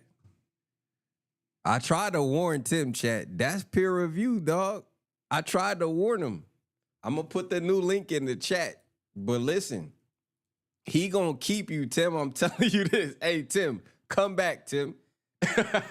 Hey, chat, you see what I'm saying? Tim ain't never coming back on this channel fucking with peer review. Bruh. I'm telling you, bruh, this YouTube shit different, Tim. I'm telling you, these niggas will, listen, they ain't gonna beat you in no fight, but they will argue your ass down. I'm telling you this. Especially peer review, talking about maybe CHAMPSIDE line. Yeah, right. He don't call in unless it's to defend Shakur. I love when peer review call in because it's craziness, right? But come on, man. They said thank you. You want to know why we call him peer review? Because when Devin beat Lomachenko, he called into my live and was like, Loma won based on peer review. I'm like, peer review? What are you talking about? I said all three judges had Devin winning. He said, nah, peer review. He said his peers thought he lost.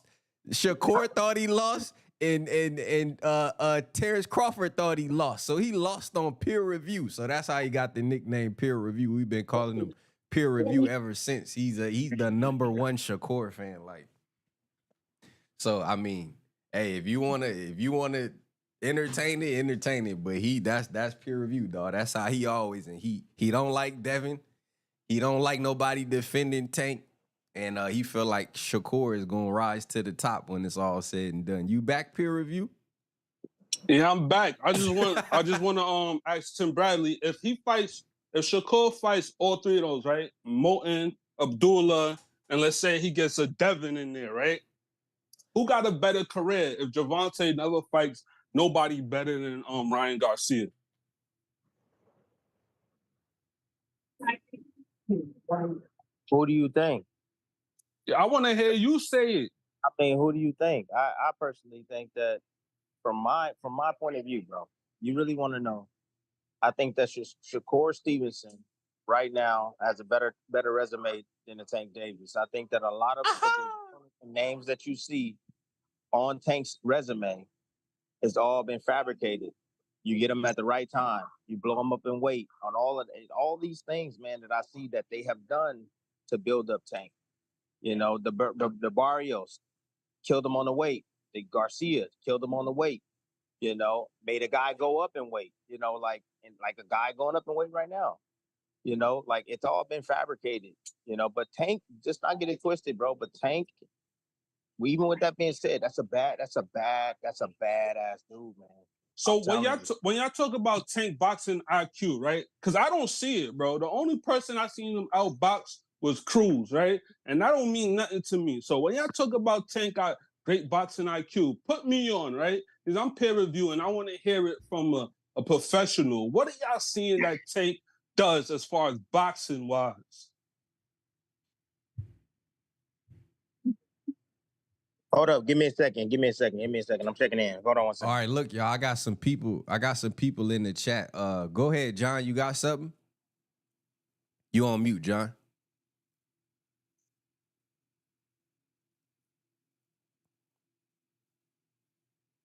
You gotta take yourself off mute. Got me? Yeah, we can hear you. What's going on? None. A particular somebody called Philly niggas suckers. Somebody said something about Philly niggas. Who? He said, no, matter of fact, I'm sorry. He said that ain't gangster, not that we try and be gangster. And he called Boots a sucker. Wait, who? On this I wanted you to touch on that. I know this off the subject, but I think that subject I'm not saying that subject is more important, but I'm listening. You know, this is my community. I'm like, pull up. Main man called Boots a sucker. Wait, who you talking about? On this live? He talking about Tim Bradley. He had I don't know if he said it, but it was a headline. Oh, he did it. He said it. Yo, John, I ain't gonna cap. After that performance I seen with Boots, bro, his reaction time don't look the same. And I think he overhyped, bro. He might be past his prime already, bro. All right. Oh my God. I mean, well, you know Shakur, my man, right? And you know, I like all of them. I don't like all of them the same. I favor Boots, but for you to tell me about somebody's performance and somebody being past their prime, I think you better shut that one up. Now, all I'm saying is, with who Jerome fought, he should have been putting on the same... I think you better shut that one up, bro. You ain't gonna win that one with me, He should have been putting on the same flashy show that he was doing with them other ones. Bro. You're not gonna win that one with me, bro. I just want that on the record. Because Boots way more talented than Shakur, sir. And this is overhyped, bro. He's not. He's really Boots not. way more talented than Shakur, sir. It looked good. Hey, yo, let me ask y'all this. Didn't Shakur and Boots fight a similar type guy? Did they last fight, they fight like similar guys? Sort of like, and I think Boots look way better. Fuck you, wildin'. Compare, hey, listen, Boots is being, hold up, wait. Yo, Boots is being compared. Go ahead. Like, he don't know he not fighting a punching bag. Boots be getting hit. Like, he don't know, like, he ain't supposed to be getting hit by that guy. Are you crazy, He not supposed to be getting hit, bro. He trained just like Boots trained. What do y'all do? Like, I don't be understanding y'all niggas when y'all say he not supposed to get hit. How many not boxers like that. didn't get hit in a boxing like match? that. What? There's a difference. He's getting hit more than I've ever seen him get hit before, bro. I used to be high on Boots when he used to do all that flashy. I was like, oh, he up. Whatever, he next up. But now I'm seeing that, like, the higher up he go in competition, the more and more he keep getting hit. And I don't think Boots has ever fought a guy on like a Valdez level yet, right? As far as his division, right? I don't think he fought nobody on that level yet. So I don't know what you chatting. Opportunity, sir. Opportunity. Exactly. And he getting hit by people that's not even on that level. And you saw what Shakur did to Valdez. Hey, yo, What? a lot What of y'all level? niggas say Boots get hit, right? After his press conferences, right? Do y'all see like a bruise on that man? That nigga that nigga be club ready. What are y'all talking about? Boots can't talk. Boots got a speech impediment already, bro. Shakur could talk clear. After fighting, he could go do a announcing job next to Tim Bradley. Boots Hey, can't bro, do that. you Boots be looking at like, his hair Boots be fade? like, You looking at his fade too, nigga? You looking at his fade? You looking at his nails too? Nah, I just noticed brain damage. Oh, bro, what are you talking about? I'm just seeing brain damage from getting hit a lot. I think he getting hit now, bro. I think he getting hit too much in sparring too, bro. Because that's too much. Bro. He ain't even been active like that. Hold to on. get hit that much. Hey, hold on, fam. Hold on real quick. Hold on. Let me get Gnarly Trucker in here. Look, what you got, Gnarly? Go ahead, bro. You all? I don't know. Can you hear me, bro? Yeah. I don't know if you can hear me. I'm in the truck right now, and I got the Bluetooth on. So yeah, we can hear you. We can hear you. I had a question for Tim, but Tim said he was checking in, so I just wanted to know if he thinks so highly of Shakur, why the hell he was bringing confidence to that? Like saying this man was born every time. Hold on. It is hard to hear you now. It is hard to hear you. You say you had a question for Tim. I'm in the mountains too, so yeah. Can you hear me? Is it clear? It's all right. Yeah, go ahead. Try to say it again. I was just saying, if Tim feels so highly of Shakur, like he's saying over the call, then why the hell was he bringing comfort to my boy at fights? Like we forgot, like he calling him born every time he fought under the ESPN banner. He was just talking crazy about Shakur. If he really think that highly of him, then why was he doing all that? You know what I'm saying? That's all I wanted to ask.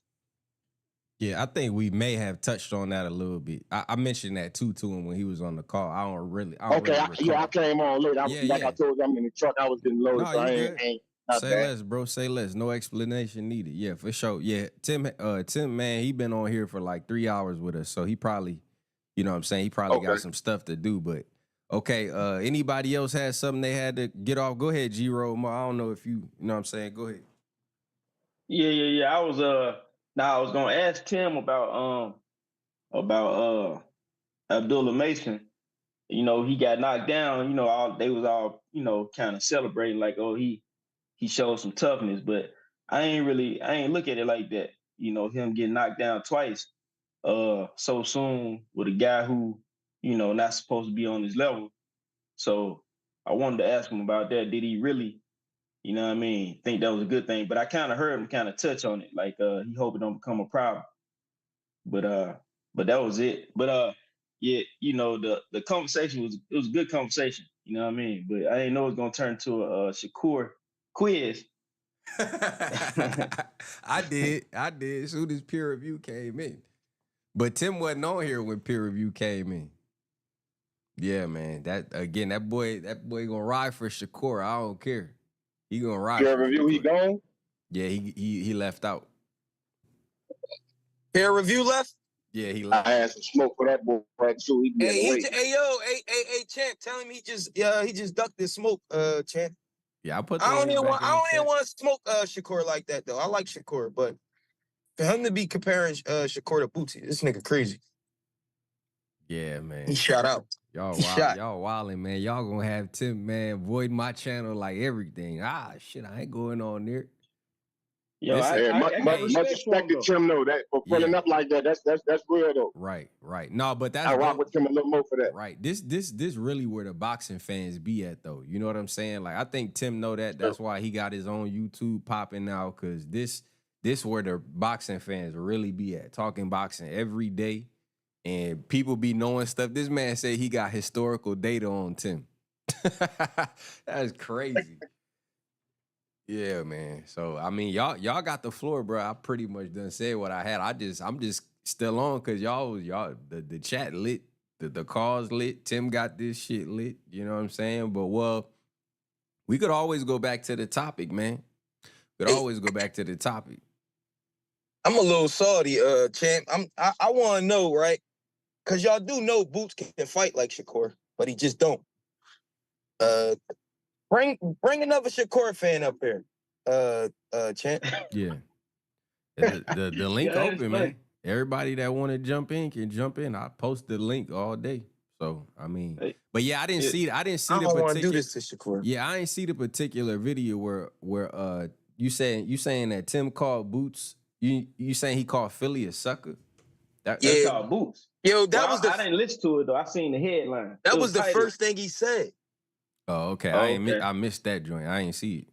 Like Yeah, I he saw the straight title. came I never on. watched Like he said his title on his video say Boots a sucker and Philly ain't gangster, right? That's Oh, damn. and so when you click on, he talk like yeah, that's some straight sucker, that's some straight sucker shit. This, that, and the third. I'm like, damn. But you gotta know how to take Tim, right? When Tim in his suit, you know, Tim would say everything politically correct and all that shit. He be having 2 talking points every time. That's why peer review court him on it, and he kind of like exposed that. But he always got like 2 talking points. He'd say one thing, right? And then he'd say a whole opposite thing. Same thing he said with Devin in the Ryan situation. He was calling Ryan a cheat, this, that, and the third. Now, if you hear him nowadays, he'd say, if I'm not mistaken, it wasn't even enough to affect him. He'd say things to that nature. Like, you get what I'm saying? Like, he always got 2 talking points. So I guess so he can appeal to each side. And now that he got a YouTube channel, he gonna start going with the casual thought a little bit more, just to build his name up. Y'all gotta peep this shit, bro. I be peeping shit, but I mean that's me. And Champ, I'm pretty sure if you had enough time, you'll peep that shit too. I think when I heard him, when I got on the live, I heard him like speaking about like the residue in the substance. I mean the substance, you know, it'd be like just small amounts. But he said to him that means you was on it and you just cycling off. So I don't know if he like agree with, you know what I mean? But you don't like know you what said, he you agree heard with. You're not gonna know what he agree with because he always got 2 talking points. He'll say one side, and then he like for real, how you can't put like when you send that message out, right? When you got one talking point, then you got another talking point, you confuse people. So, and then when you expose them on it, he'll say, "Oh no, I was just putting it out there." Like, nigga, you ain't the messenger. You not the messenger. Like who labeled you the messenger? The boxing's messenger. But I ain't going on Tim. Tim good, but you just gotta know how to take him. But yeah, Tim. Hey, Tim give me a got these Shakur fan though. Where the Shakur fans at? one Though? right here. Oh, Val on there. Val on Go there. one right here, nigga. But hey, Val, let's keep it respectful. Yeah, Hey, keep it clean. Val, Keep it clean. you think Boots? You think Shakur better than Boots?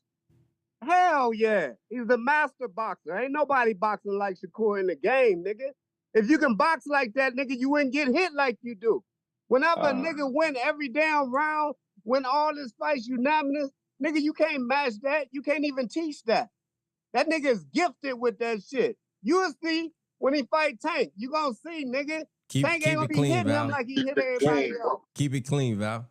Yeah, keep it clean, Val, please. What I'm saying the word nigga. Y'all say that 20 times. No, it's the way you saying the word, nigga. You directing that shit towards me, like me and you boxing and shit. Like let's. Bro, this is how y'all dudes be acting like it's Bloods and Crips, bro. Eggshells talking to no nigga. I ain't talking about. I'm just saying, like, keep it respectful, like, you know. Bro, I'm I gonna keep it ain't respectful. cussing at you or nothing. I ain't calling you out your name. That's respectful I can get, bro. You can't go by my tone, nigga. Like, what you talking about? I'm a man, nigga. A man too, nigga. Okay then. All right, so y'all we get ain't back. cussing at each Get other. back to y'all We ain't argument. You right. Get back to the argument, man. Get back. My Keep fault, it clean. My fault. All right, so look. So what do Shakur do better than Boots? You said a master boxer, whatever. What do he do better than Boots? Do he got more power? Do he got more speed? Do he got more footwork? He get hit less. That's a fact, bro. And all right, so hold up. And his fan base ain't on his ass for that. Man, I don't care about them casual fans. Them ain't no real fans. Hell no, the real fans ain't on his ass for that because he get hit less, bro. Bro, don't you know that Boots and all them other cats that be fighting, don't you know if they could do what they do and not get hit as much, you think they wouldn't choose not to get hit as much? They can't do nothing about it, bro. Those special talents only come through boxing once in a while, man. You had Wilford Benitez. You had Pernell Whitaker. You had Floyd. That come every now and then. The All right, average so it's fighter getting hit attributes. a lot, It's bro. all right. So it's attributes in boxing, right? You got speed, you got power, you got skill, right? Yeah. What's the other attributes, Champ? You smarter than me. Hey, Champ, what's the other attributes? Are you talking to me or are you talking to him? Yeah, what's the other attributes? Speed, power, That Shakur footwork, got? head movement. That Shakur got? back. I'm about to head to the store. You talking about that Shakur got? No, period. That's overall. Like, you about like judging a fighter? Yeah. You could say reflexes. You could say anticipation. You could say eyes, feet, IQ. Yeah, IQ. All right. Inside fighting. You could go there. You could go inside fighting. I ain't hear the first part of what y'all was saying, but go ahead. All right. So what you just said, only thing he said that Shakur got over Boots is he don't get hit as much. Give me something else. That come from? That come Give from me having something better else. eyes. That come from having better feet. That come from mastering distance. That's where that come from, bro. Yo, could I let me interject, man, real quick. So, like, you really don't think Boots could fight like Shakur if he wanted to? That's what I'm saying. No. Hell no. I mean, but Boots got all that. He got feet. He got footwork. He got. No, bro, it don't go like that. Because you still got to be able to win a round when you do all of that. I mean, Boots don't lose rounds like that, though. Boots barely lose rounds. I mean, look, man, real quick. So, like, you really don't think Boots could fight like Shakur if he wanted to? No. Hell, he ain't got eyes like Boots that. He got feet. No. Work. He got. Oh, bro, Hey, bro, he went viral. You still got to be He able went to win a viral round for his when you do defense, all bro. of that. He went viral. Though. He went viral for his defense, bro. I mean, look, man, real quick. So, like, you really don't think Boots could fight like Shakur if he wanted to? No, sir. No. Hell, he ain't got eyes. Yo, like somebody that. got it playing in the background. No. Somebody got it mute up or turn down up. Somebody got the live on the background. Yeah, I just turned it off. Okay. Yeah, but I was saying, yo, man, So Boots hold got all on. the intangibles, though. Hold on, G-Ro. So when y'all say that, when you ask the man, do you think that Boots could fight like Shakur? Go ahead and tell him what you seeing that Shakur fight like, and then tell him how Boots will fight the same way. That way y'all on the same page. You talking about like predominantly defensive, counter punching, not, like break that down for him, whoever it is. I'll say it though. So you don't think Boots could measure the distance and keep his distance? Fight Did he on do the it back in his foot? last fight? Did he do it in his last fight? He didn't need to, bro. Well, look, Yes, this he is the did. thing.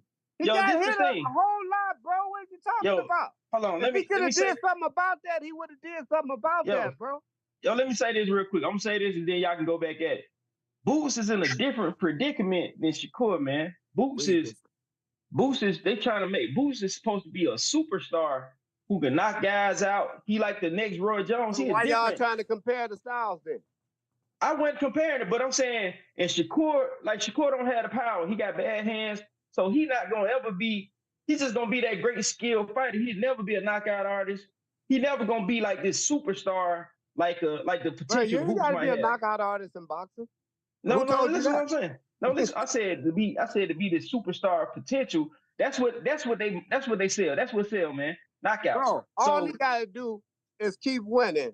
He gonna sell, bro. You can't do that with I didn't say he can't. That's not true, bro. That's not true. He won and they still smoking him. So it's a difference, bro. On. No, you ain't listening. If Boots, listen, if Shakur fought like Boots, he will be praised right now. No, he don't. No, he don't. He will be praised. If Shakur was in that ring and fought Karen like Boots did, he ain't gotta do none of that.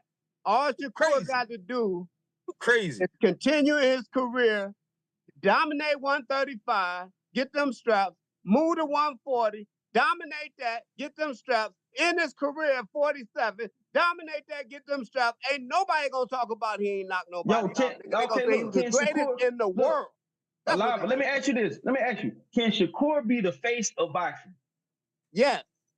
How? Tell me how. When By you ever seen never something? losing. and No, listen. return undefeated, nigga, I hear he'll you. be the best. No, just listen, like listen. Floyd was. Wait, no, I mean Floyd started his career out at where Shakur is. Floyd was knocking stuff out, man. Floyd was putting people out. That's Floyd, bro. That's Shakur what I'm got saying. knockouts. He We got never 11 knockouts, nigga. He stopped 11 people.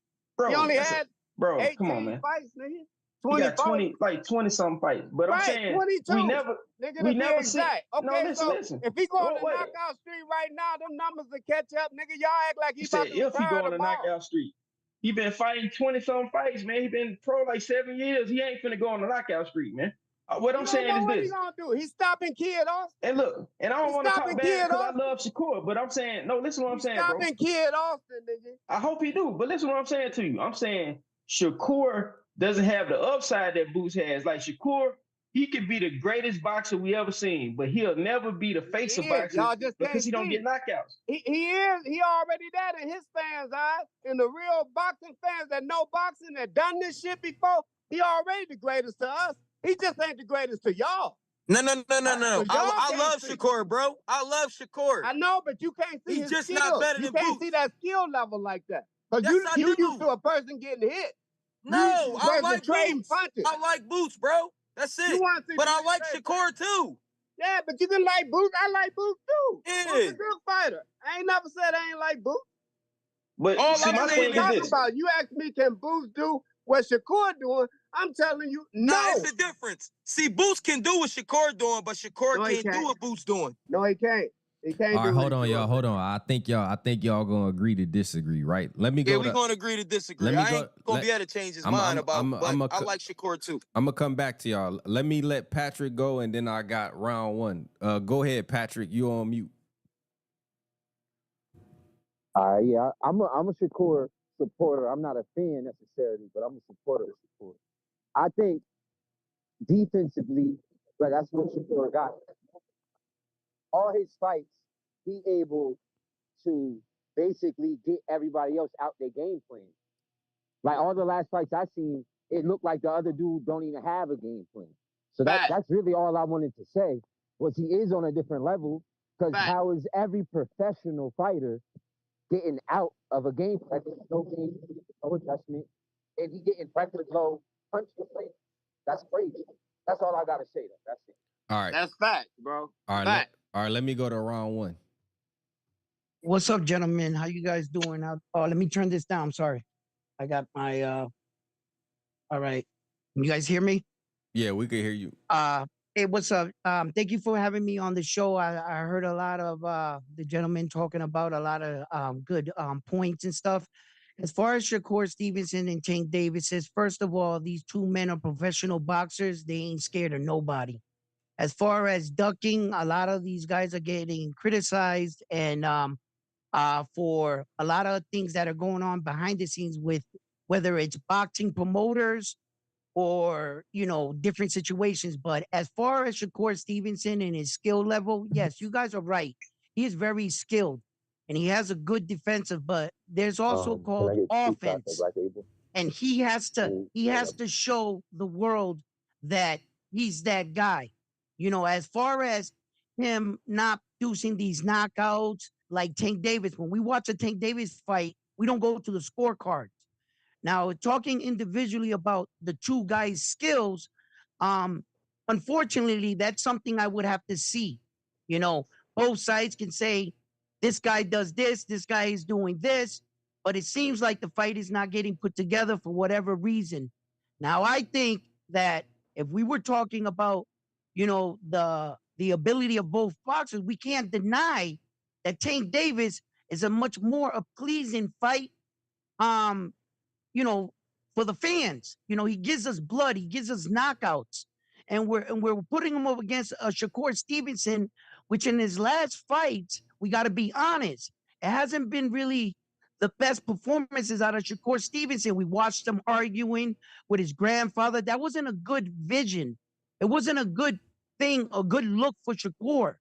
And if you find yourself all the time trying to back up Shakur Stevenson for the talent we believe he is, then there's a problem there because he's not producing. All you guys are talking about is what if, what should be. but not what is. And Tank Davis is in there doing it. So where your argument comes of whether who ducked who or who wants something, let me bring you back a little bit back to memory lane. You know, there was a time where I have to admit, Tank Davis could have brought up Shakur Stevenson and fought him instead of Hector Lewis, Garcia there. But I think that Tank Davis, once upon a time, he was a little bit too arrogant. And he thought that, by fighting you or helping you, it would be like helping you out. He got a little bit older. He's more mature in the game. And I think now his frustration is starting to show where that he really wants these fights now, but these guys are like doing other things. And Tank thinks that everybody's going to bend the knee to him. Like we got to kiss his ass for these fights. And now that he's getting a little bit older and his legacy's in question, now he wants these fights. So Tank got to take responsibility for his side of the street. This is the situation he put himself in. Whether or not in the beginning he was saying that he didn't care for the belts or whatever, now you can see that his tune changed and he wants legacy. And then for him to come out in that post-fight interview and say Shakur hasn't done anything, you could see that he was speaking out of frustration. Because we all know that Shakur Stevenson, if not, has done more things in boxing than him. But he wants to get all offended, like, this is my post-fight interview. You should be asking me questions about me. No, I believe you should be asking him the hard questions. Tank Davis, if your feelings are going to get hurt because they're talking to you about Shakur Stevenson, this is boxing. And the fans want to know what the hell is going on. Why is it taking so long for these fights to materialize? As far as competition, we got to remember that this is a global sport. And these are the Americans. With Shakur Stevenson, Tank, Devin Haney, whether they like each other or not, they represent America, our country, just like Japan represents theirs and Mexico. So as fight fans, yes, I want to see this fight. And we do have to hold some of these boxers accountable, because as you can see, David Morrell and David the Monster Benavidez put their fight together like that. So the holdup and the problem sometimes is politics, and sometimes the stars are not aligned with each other. But at the end of the day, if you want to get this fight done, these guys are showing us that all it takes is a little bit of perseverance, a phone call, and let's see if the fights can happen. But as of right now, I don't believe none of these guys are scared of nobody. They're professional fighters. I don't believe that shit. Bro, let me ask you All a right, question, look, bro. hold on, y'all. Let me ask you a question. Hold on, Val. Hold on. So look, the press conference with Tank and Lamont is at Howard University today. That's very interesting to me. It's supposed to be starting in 15 minutes. It could be starting in an hour. I don't really know, but I want to get y'all final thoughts because, this has been a long live. We've been live for 3 hours and 30 minutes now. So thank you, round one, for that. And let me go around and get everybody closing thoughts. Go ahead, Roll Tide. What you got? Closing thoughts. Closing thoughts is thanks for the live today, man. Interview and everything. Everybody in the conversation. Appreciate you, bro. G-Roll Mo, what you got, bro? Yeah, appreciate you, champ, man. Great conversation today, man. You got the guy on here. And, he was talking his talk, and you let him talk his talk, man. You asked the right questions, and we, had some good combos. Appreciate you, bro. Yeah, I'm going to have to chop that Tim Bradley interview up. It might take me a minute, though, because that joint was kind of long. There was a lot of questions in there. So go ahead, Val. What you got, bro? Hey, man, ain't no side like champ side, the best side, man. But one thing I want to say that's a reality. My man kind of brought it out, but he ain't stick with it. Yeah, don't nobody hold Tank accountable. Because just like he fighting Lamont March 1st, okay, Shakur just got his hand operated on. He good now. And that could have been Shakur in March 1st. That would have been the perfect time for him to come in and fight. My point is, Tank can fight who he want to fight. He been fighting who he want to fight. So if the Shakur fight ain't being made, it's on Tank's side. because Shakur going in the ring with anybody. Guarantee you. All right, go ahead, Gnarly. What you got, bro? Watch salute the baddest brand in the land. CHAMPSIDE, like, comment, and subscribe. Watch Shakur ain't fight for Undisputed when he was offered the deal, but we'll talk about that another time since you saying you'll jump in there with anything. But salute to the CHAMPSIDE, man. That's it. All right, bro. Appreciate it. Well, go ahead, John. You got it. Close it out. Hey, Val, shout out to you, bro. This ain't no bad Shakur. I love Shakur, but anytime he board up against Boosh, y'all niggas tripping. But I've been saying these same talking points. I've been saying these same talking points about Tank for the longest. I don't believe any. And I think somebody else said something about when they was like, well, where is all his skill at? We only seen them box against Isaac Cruz. And that was a crazy ass point because I agree. I ain't seen Tank really like show us everything, like everything that I probably think that he got, but I didn't see everything. Like, I don't see it. Like, I don't, he throw 3 punches around until maybe the 6th round, and I guess he had flurry you or whatever. He hopped back the same thing like he was accused of Shakur for doing. Yeah, I don't believe any, man. And I think just because he appeased, like he get the knockouts and all that stuff and the blood and all that, like don't nobody hold him accountable for nothing, bro. Like you right. He ain't fight T.O. Like Yep. like now he want to smack the shit out of T.O., which I want him to, but come on, bro. Like another thing, somebody brought this up too. Shakur definitely fell back and stopped pressing him because he figured like, damn, I see what this dude do. He be in his feelings, so I'm not gonna get this fight if I stay on his neck. So what I'm gonna do is, if people ask me is he ducking, I'm gonna say no, but it's too late. Tank is light skinned, bro. He held all that. He gonna hold all that shit. He gonna hold you to the fire. He like a female, bro. He basically just gonna hold a grudge the whole time. Yep. And all Shakur did was Shakur just said, "Yeah, I want to fight him." This is all. This is where all this came from. Like, I want to fight him. That's it. And then the next interview Tank did, niggas want to fight me, but they come in to see me at my fights, taking pictures. Nigga, it's competitiveness. Like, he really took it personal, bro. Yeah. Like, he's not in a hurt sport. Like, right, bro, this ain't basketball. Like, this ain't tennis. Like, yeah, like I want to box you. And Tank said, hold on, I want to point something out to y'all, right? Tank said Mike Tyson is his idol, right? Yeah. What did Mike Tyson say? Mike Tyson said, if you my brother, fight me so we can make some money, right? Yes, sir. Tank don't follow that. Mm-mm. Now, I'm not saying you follow your idols and none of that because people that I look up to, they got some shit going on that I don't rock with. But in boxing, right? Boxing, if you idolize him over boxing, right? You like his cachet, you like the way he move and all that, like, right? Yeah. That's what Tyson said about his brother. He said, "You my brother, fight me." That's all Shakur wanted to do, and Tank got his panties in a bunch, and the rest is history. And last thing, Champ, because I know Val want to say something. Hey, listen, right? I don't care what anybody say. Tank created those superstars, bro. He created Isaac Cruz. He created Rolly.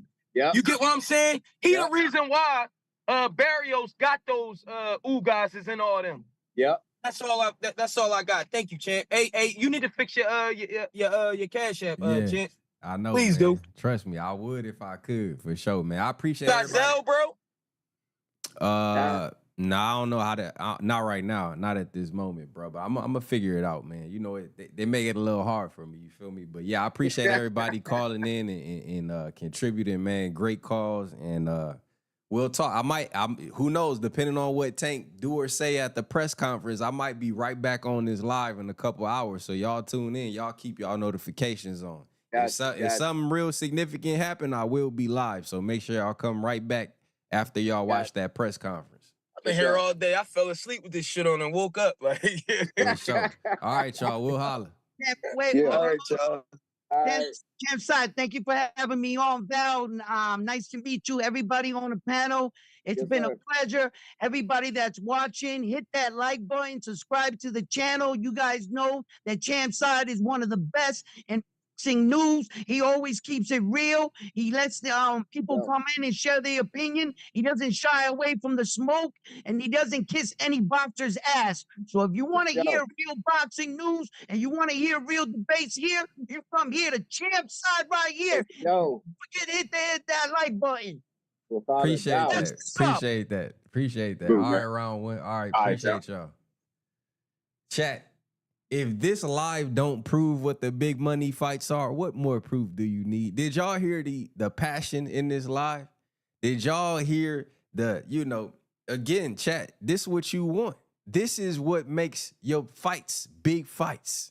When you got the biggest Shakur fans, the biggest Devin fans, the biggest Tank fans, all in one spot on the champ side. This ain't Tank side. This ain't Devin side. This ain't Shakur side. This ain't Arrow side. This ain't Bud side. This ain't Wilder side. This is the champ side. And we love them all, right, chat? But we had a hard combos over here. You never know. Again, everybody welcome to come up, share their piece. You know what I mean? If the Shakur fan come in with a lot of smoke, that's what you gonna hear. If a Tank fan come in with a lot of smoke, that's what you gonna hear. If Tim Bradley pull up on the live, It's alive right now. Everybody stop talking now. Attention. hey, this live was crazy, bro. The first hour was very professional, right? The first 2 hours was very professional. Then all hell broke loose after Tim was done, and then we opened the line up to the people. So, hey, man, I love it, bro. That is what makes boxing tick, man. If y'all didn't care, then it'll be a problem. If nobody wanted to talk about this stuff, then it'll be a problem. But everybody was on 100, right? And like I said, we're going to watch this press conference. It's at Howard University, historically black college. Chat. Howard ain't been in the news since Kamala Harris left her constituents and DJ Droop sitting there in the cold, right? Right, G-Road Mo? So, I mean, hey, Kamala came late to her damn loss. Her loss, what do you call it? Her final farewell. So hopefully Tank don't be too late today. You know what I'm saying? But I wouldn't be surprised if he on CPT. Yeah, and Boots, right? And Boots for sure. Yeah, John gonna rep Philly strong. You know what I'm saying? So, but y'all contribute to my channel, man. Y'all support my channel, so it's only right I give y'all, share the floor with y'all. And it's kind of like how Tim paid it forward. Like, regardless of what y'all think about Tim, if he capping, if he lying, if he telling the truth, he is a Hall of Famer, and he came on our channel, and he come on the channel, and he give us his thoughts, and I'm just paying it forward. You know what I'm saying? Y'all support my channel. Y'all are the people watching my channel. So boom, I let y'all get up there, and concession speech. Yeah, that's what I was thinking. That's what I was trying to say. So yeah, man, I got a lot. I don't know. I'm gonna try to cut that Tim Bradley live up. I definitely think that Floyd Mayweather question was great. Cause I was just thinking about it as he was speaking. So I'm gonna try to, anybody that came in late, feel free to watch everything that happened. You missed a lot if you came in late.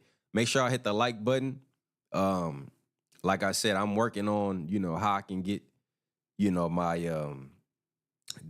my new Cash App up. So, it is what it is, man. But y'all can always hit that super chat. Y'all can scan that code that's on the screen under Devin's face. That's just, it ain't nothing crazy. It ain't going to send you nowhere crazy. It's basically just a direct link to my PayPal so you can support. Anything else y'all want me to address before I get out of here? Great live, man. Great live. I'm going to have to start camming back up, man, because if y'all would have seen my face and my expressions through this live, boy, I can't believe peer review called me a liar because I said he a Shakur stan. That's one thing we know I'm not lying about for sure. Right, but I know he was just trolling. He be trolling. So, yeah, Tim had to cut out, man. Even peer review, hey, he had wore his damn self out. Champ side, clean this shit up, bro. No, ain't nothing to clean up, bro. A lot of people don't want it cleaned up, bro. People want to hear that raw, like, just let people go. Like, Tim could save himself, right? I was just warning them, like, bro, this dude will argue with you all day. Tim came here to get that smoke. He pulled up. He pulled back up. I let him go. He pulled back up. So, you know, I see all y'all saying, man, get this dude off the line. But, you know, he represents a perspective that's out there, and you got to deal with it if it's out there. If it's somebody like that out there saying, man, don't say Shakur ducking, say Tank ducking. That's his perspective, right? So every perspective get represented on the champ side. Literally, you got the premise of champ side today. Champ side represents not only the side of the champions, right? That's Tim Bradley, but also the fans. You know, the fans, the media, everybody. So you got all perspectives. But yeah, Tim was in the fire, bro. He could have left anytime he wanted to. So, you know, he handled it fine. He wasn't tripping. You know, so I'm gonna leave it at that, man. We're gonna check this press conference out. I don't know if it's starting in 5 minutes, but like I said, depending on if it's anything noteworthy that happened in this press conference, I will be live right after the press conference. So make sure y'all tap right back in, and we'll talk about whatever we talk about. All right. Shout out to everybody. When is do we know anything about the undercard on this fight? They ain't say nothing about the undercard, did they? That's kind of strange, honestly. I don't think we have any undercard info on this fight, so maybe we'll get that today. But I don't know. Maybe Tank will be in a better mood today. I don't really know. Lamont seemed pretty confident. He seemed pretty happy. Maybe Tank come back in after hearing everybody react to him saying he retired, and maybe come in with a whole different energy today. So shout out to Tim Bradley coming in. Go subscribe to his channel. And if you got the Tim Bradley channel off of my channel, tell him CHAMPSIDE sent you here, right? We all know, I mean, Tim Bradley was known before my channel existed, right? But hey, if we one of the reasons why you went over there, let him know. You know what I'm saying? Let him know the CHAMPSIDE roll deep, roll heavy, you dig? So with that said, I'm out. Shout out to everybody. Oh, I missed a bunch of super chats. Hold on, I got y'all. I ain't gonna play y'all like that. I missed like all my super chats. Let me go over those real quick. I think we got time, right, chat? What's the over-under on Tank starting on time? I highly doubt it, right? He surprised the hell out of me if he did, right? So let's just get the super chats, because thank y'all for sponsoring the live, man. You know, we trying to keep y'all fed with the content. Shout out to Francis. Earlier, hold on, let me pull up my button real quick. Pull it up. Pull that up real quick. Shout out to Francis. Shout out to my guy, Fool Ass Earthman, in the super chat. You fool ass Earthman. Big supporter on the channel, man. I wonder who Fool Ass Earthman was before he became Fool Ass Earthman, but it's all good, man. I don't know why you playing with Leonard Ellerby photo like that, dog. That's crazy. No, I was fucking with you. Shout out to you, though. Shout out to Lala D in the super chat.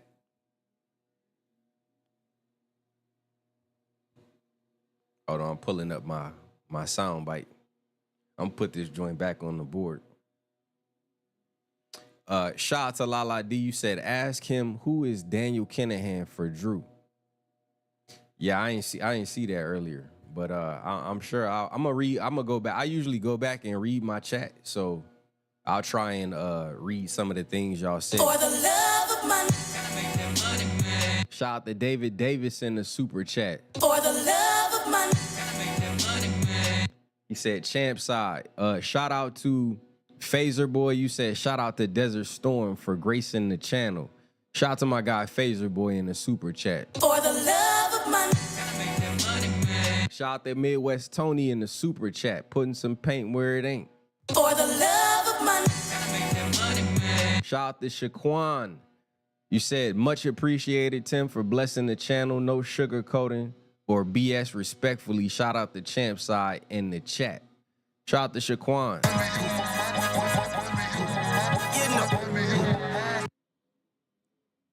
Shout out to Gerard Hood, he said, "This is why I love the champ side." I asked him about boots, right? There you go, man. You've been on me about this boot stuff. So shout out to Gerard Hood in the super chat.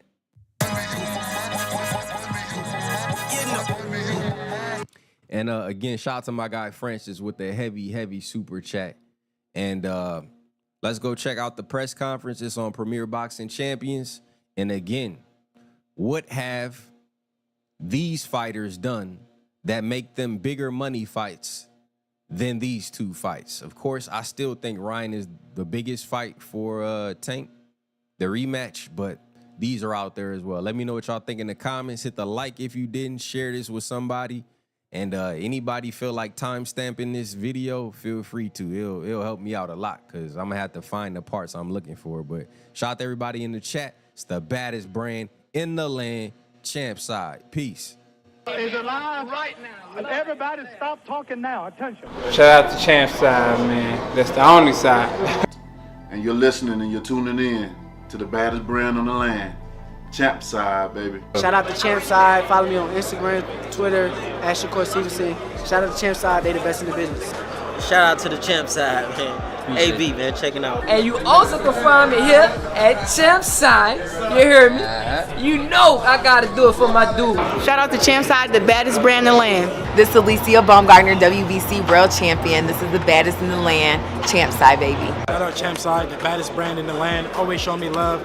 You know, y'all been here since day one. Thank you. Yeah, shout out to CHAMPSIDE. Appreciate y'all, man. Thank you guys so much for your support. Love CHAMPSIDE. Thank you. Appreciate you. Bro, I thought that was CHAMPSIDE. Why you keep letting me say CHAMPSIDE? That was me.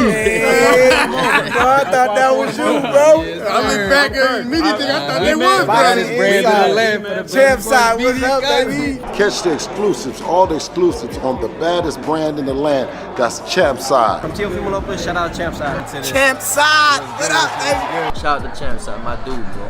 Shout out. Reach pro grade. CHAMPSIDE all the way around, man, up and down, man. We love CHAMPSIDE. Thanks for CHAMPSIDE, man. For always showing love. You got it hands down, no questions, ifs, ands, or buts. I got him. CHAMPSIDE, holla at him. You telling the truth out there. I appreciate that. Well, you the truth.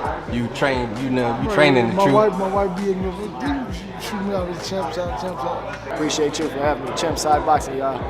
I think CHAMPSIDE is the next to blow, and I really believe it's the future of covering boxing. So hopefully they stop hating and start appreciating and get with the CHAMPSIDE, you know, rocking with the champ. Shout out to CHAMPSIDE. They always showing love. Always showing love to fighters and things like that. You know what I'm saying? Not being biased, just giving their honest opinions on things. I appreciate y'all being 100 in the sport. So you had to bite down, fam. That shit different, champ. Get with us, bro. Appreciate the support. And I want to give a big shout out to CHAMPSIDE because they were ruthless. Like, they stood up for me and continue to stand up for what's right in boxing and use their platform to tell the truth. Like that. Like that. CHAMPSIDE. You heard? We gonna be alright. You heard?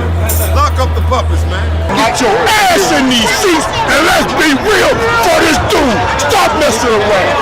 He's breaking motherfuckers. Excuse me, blood.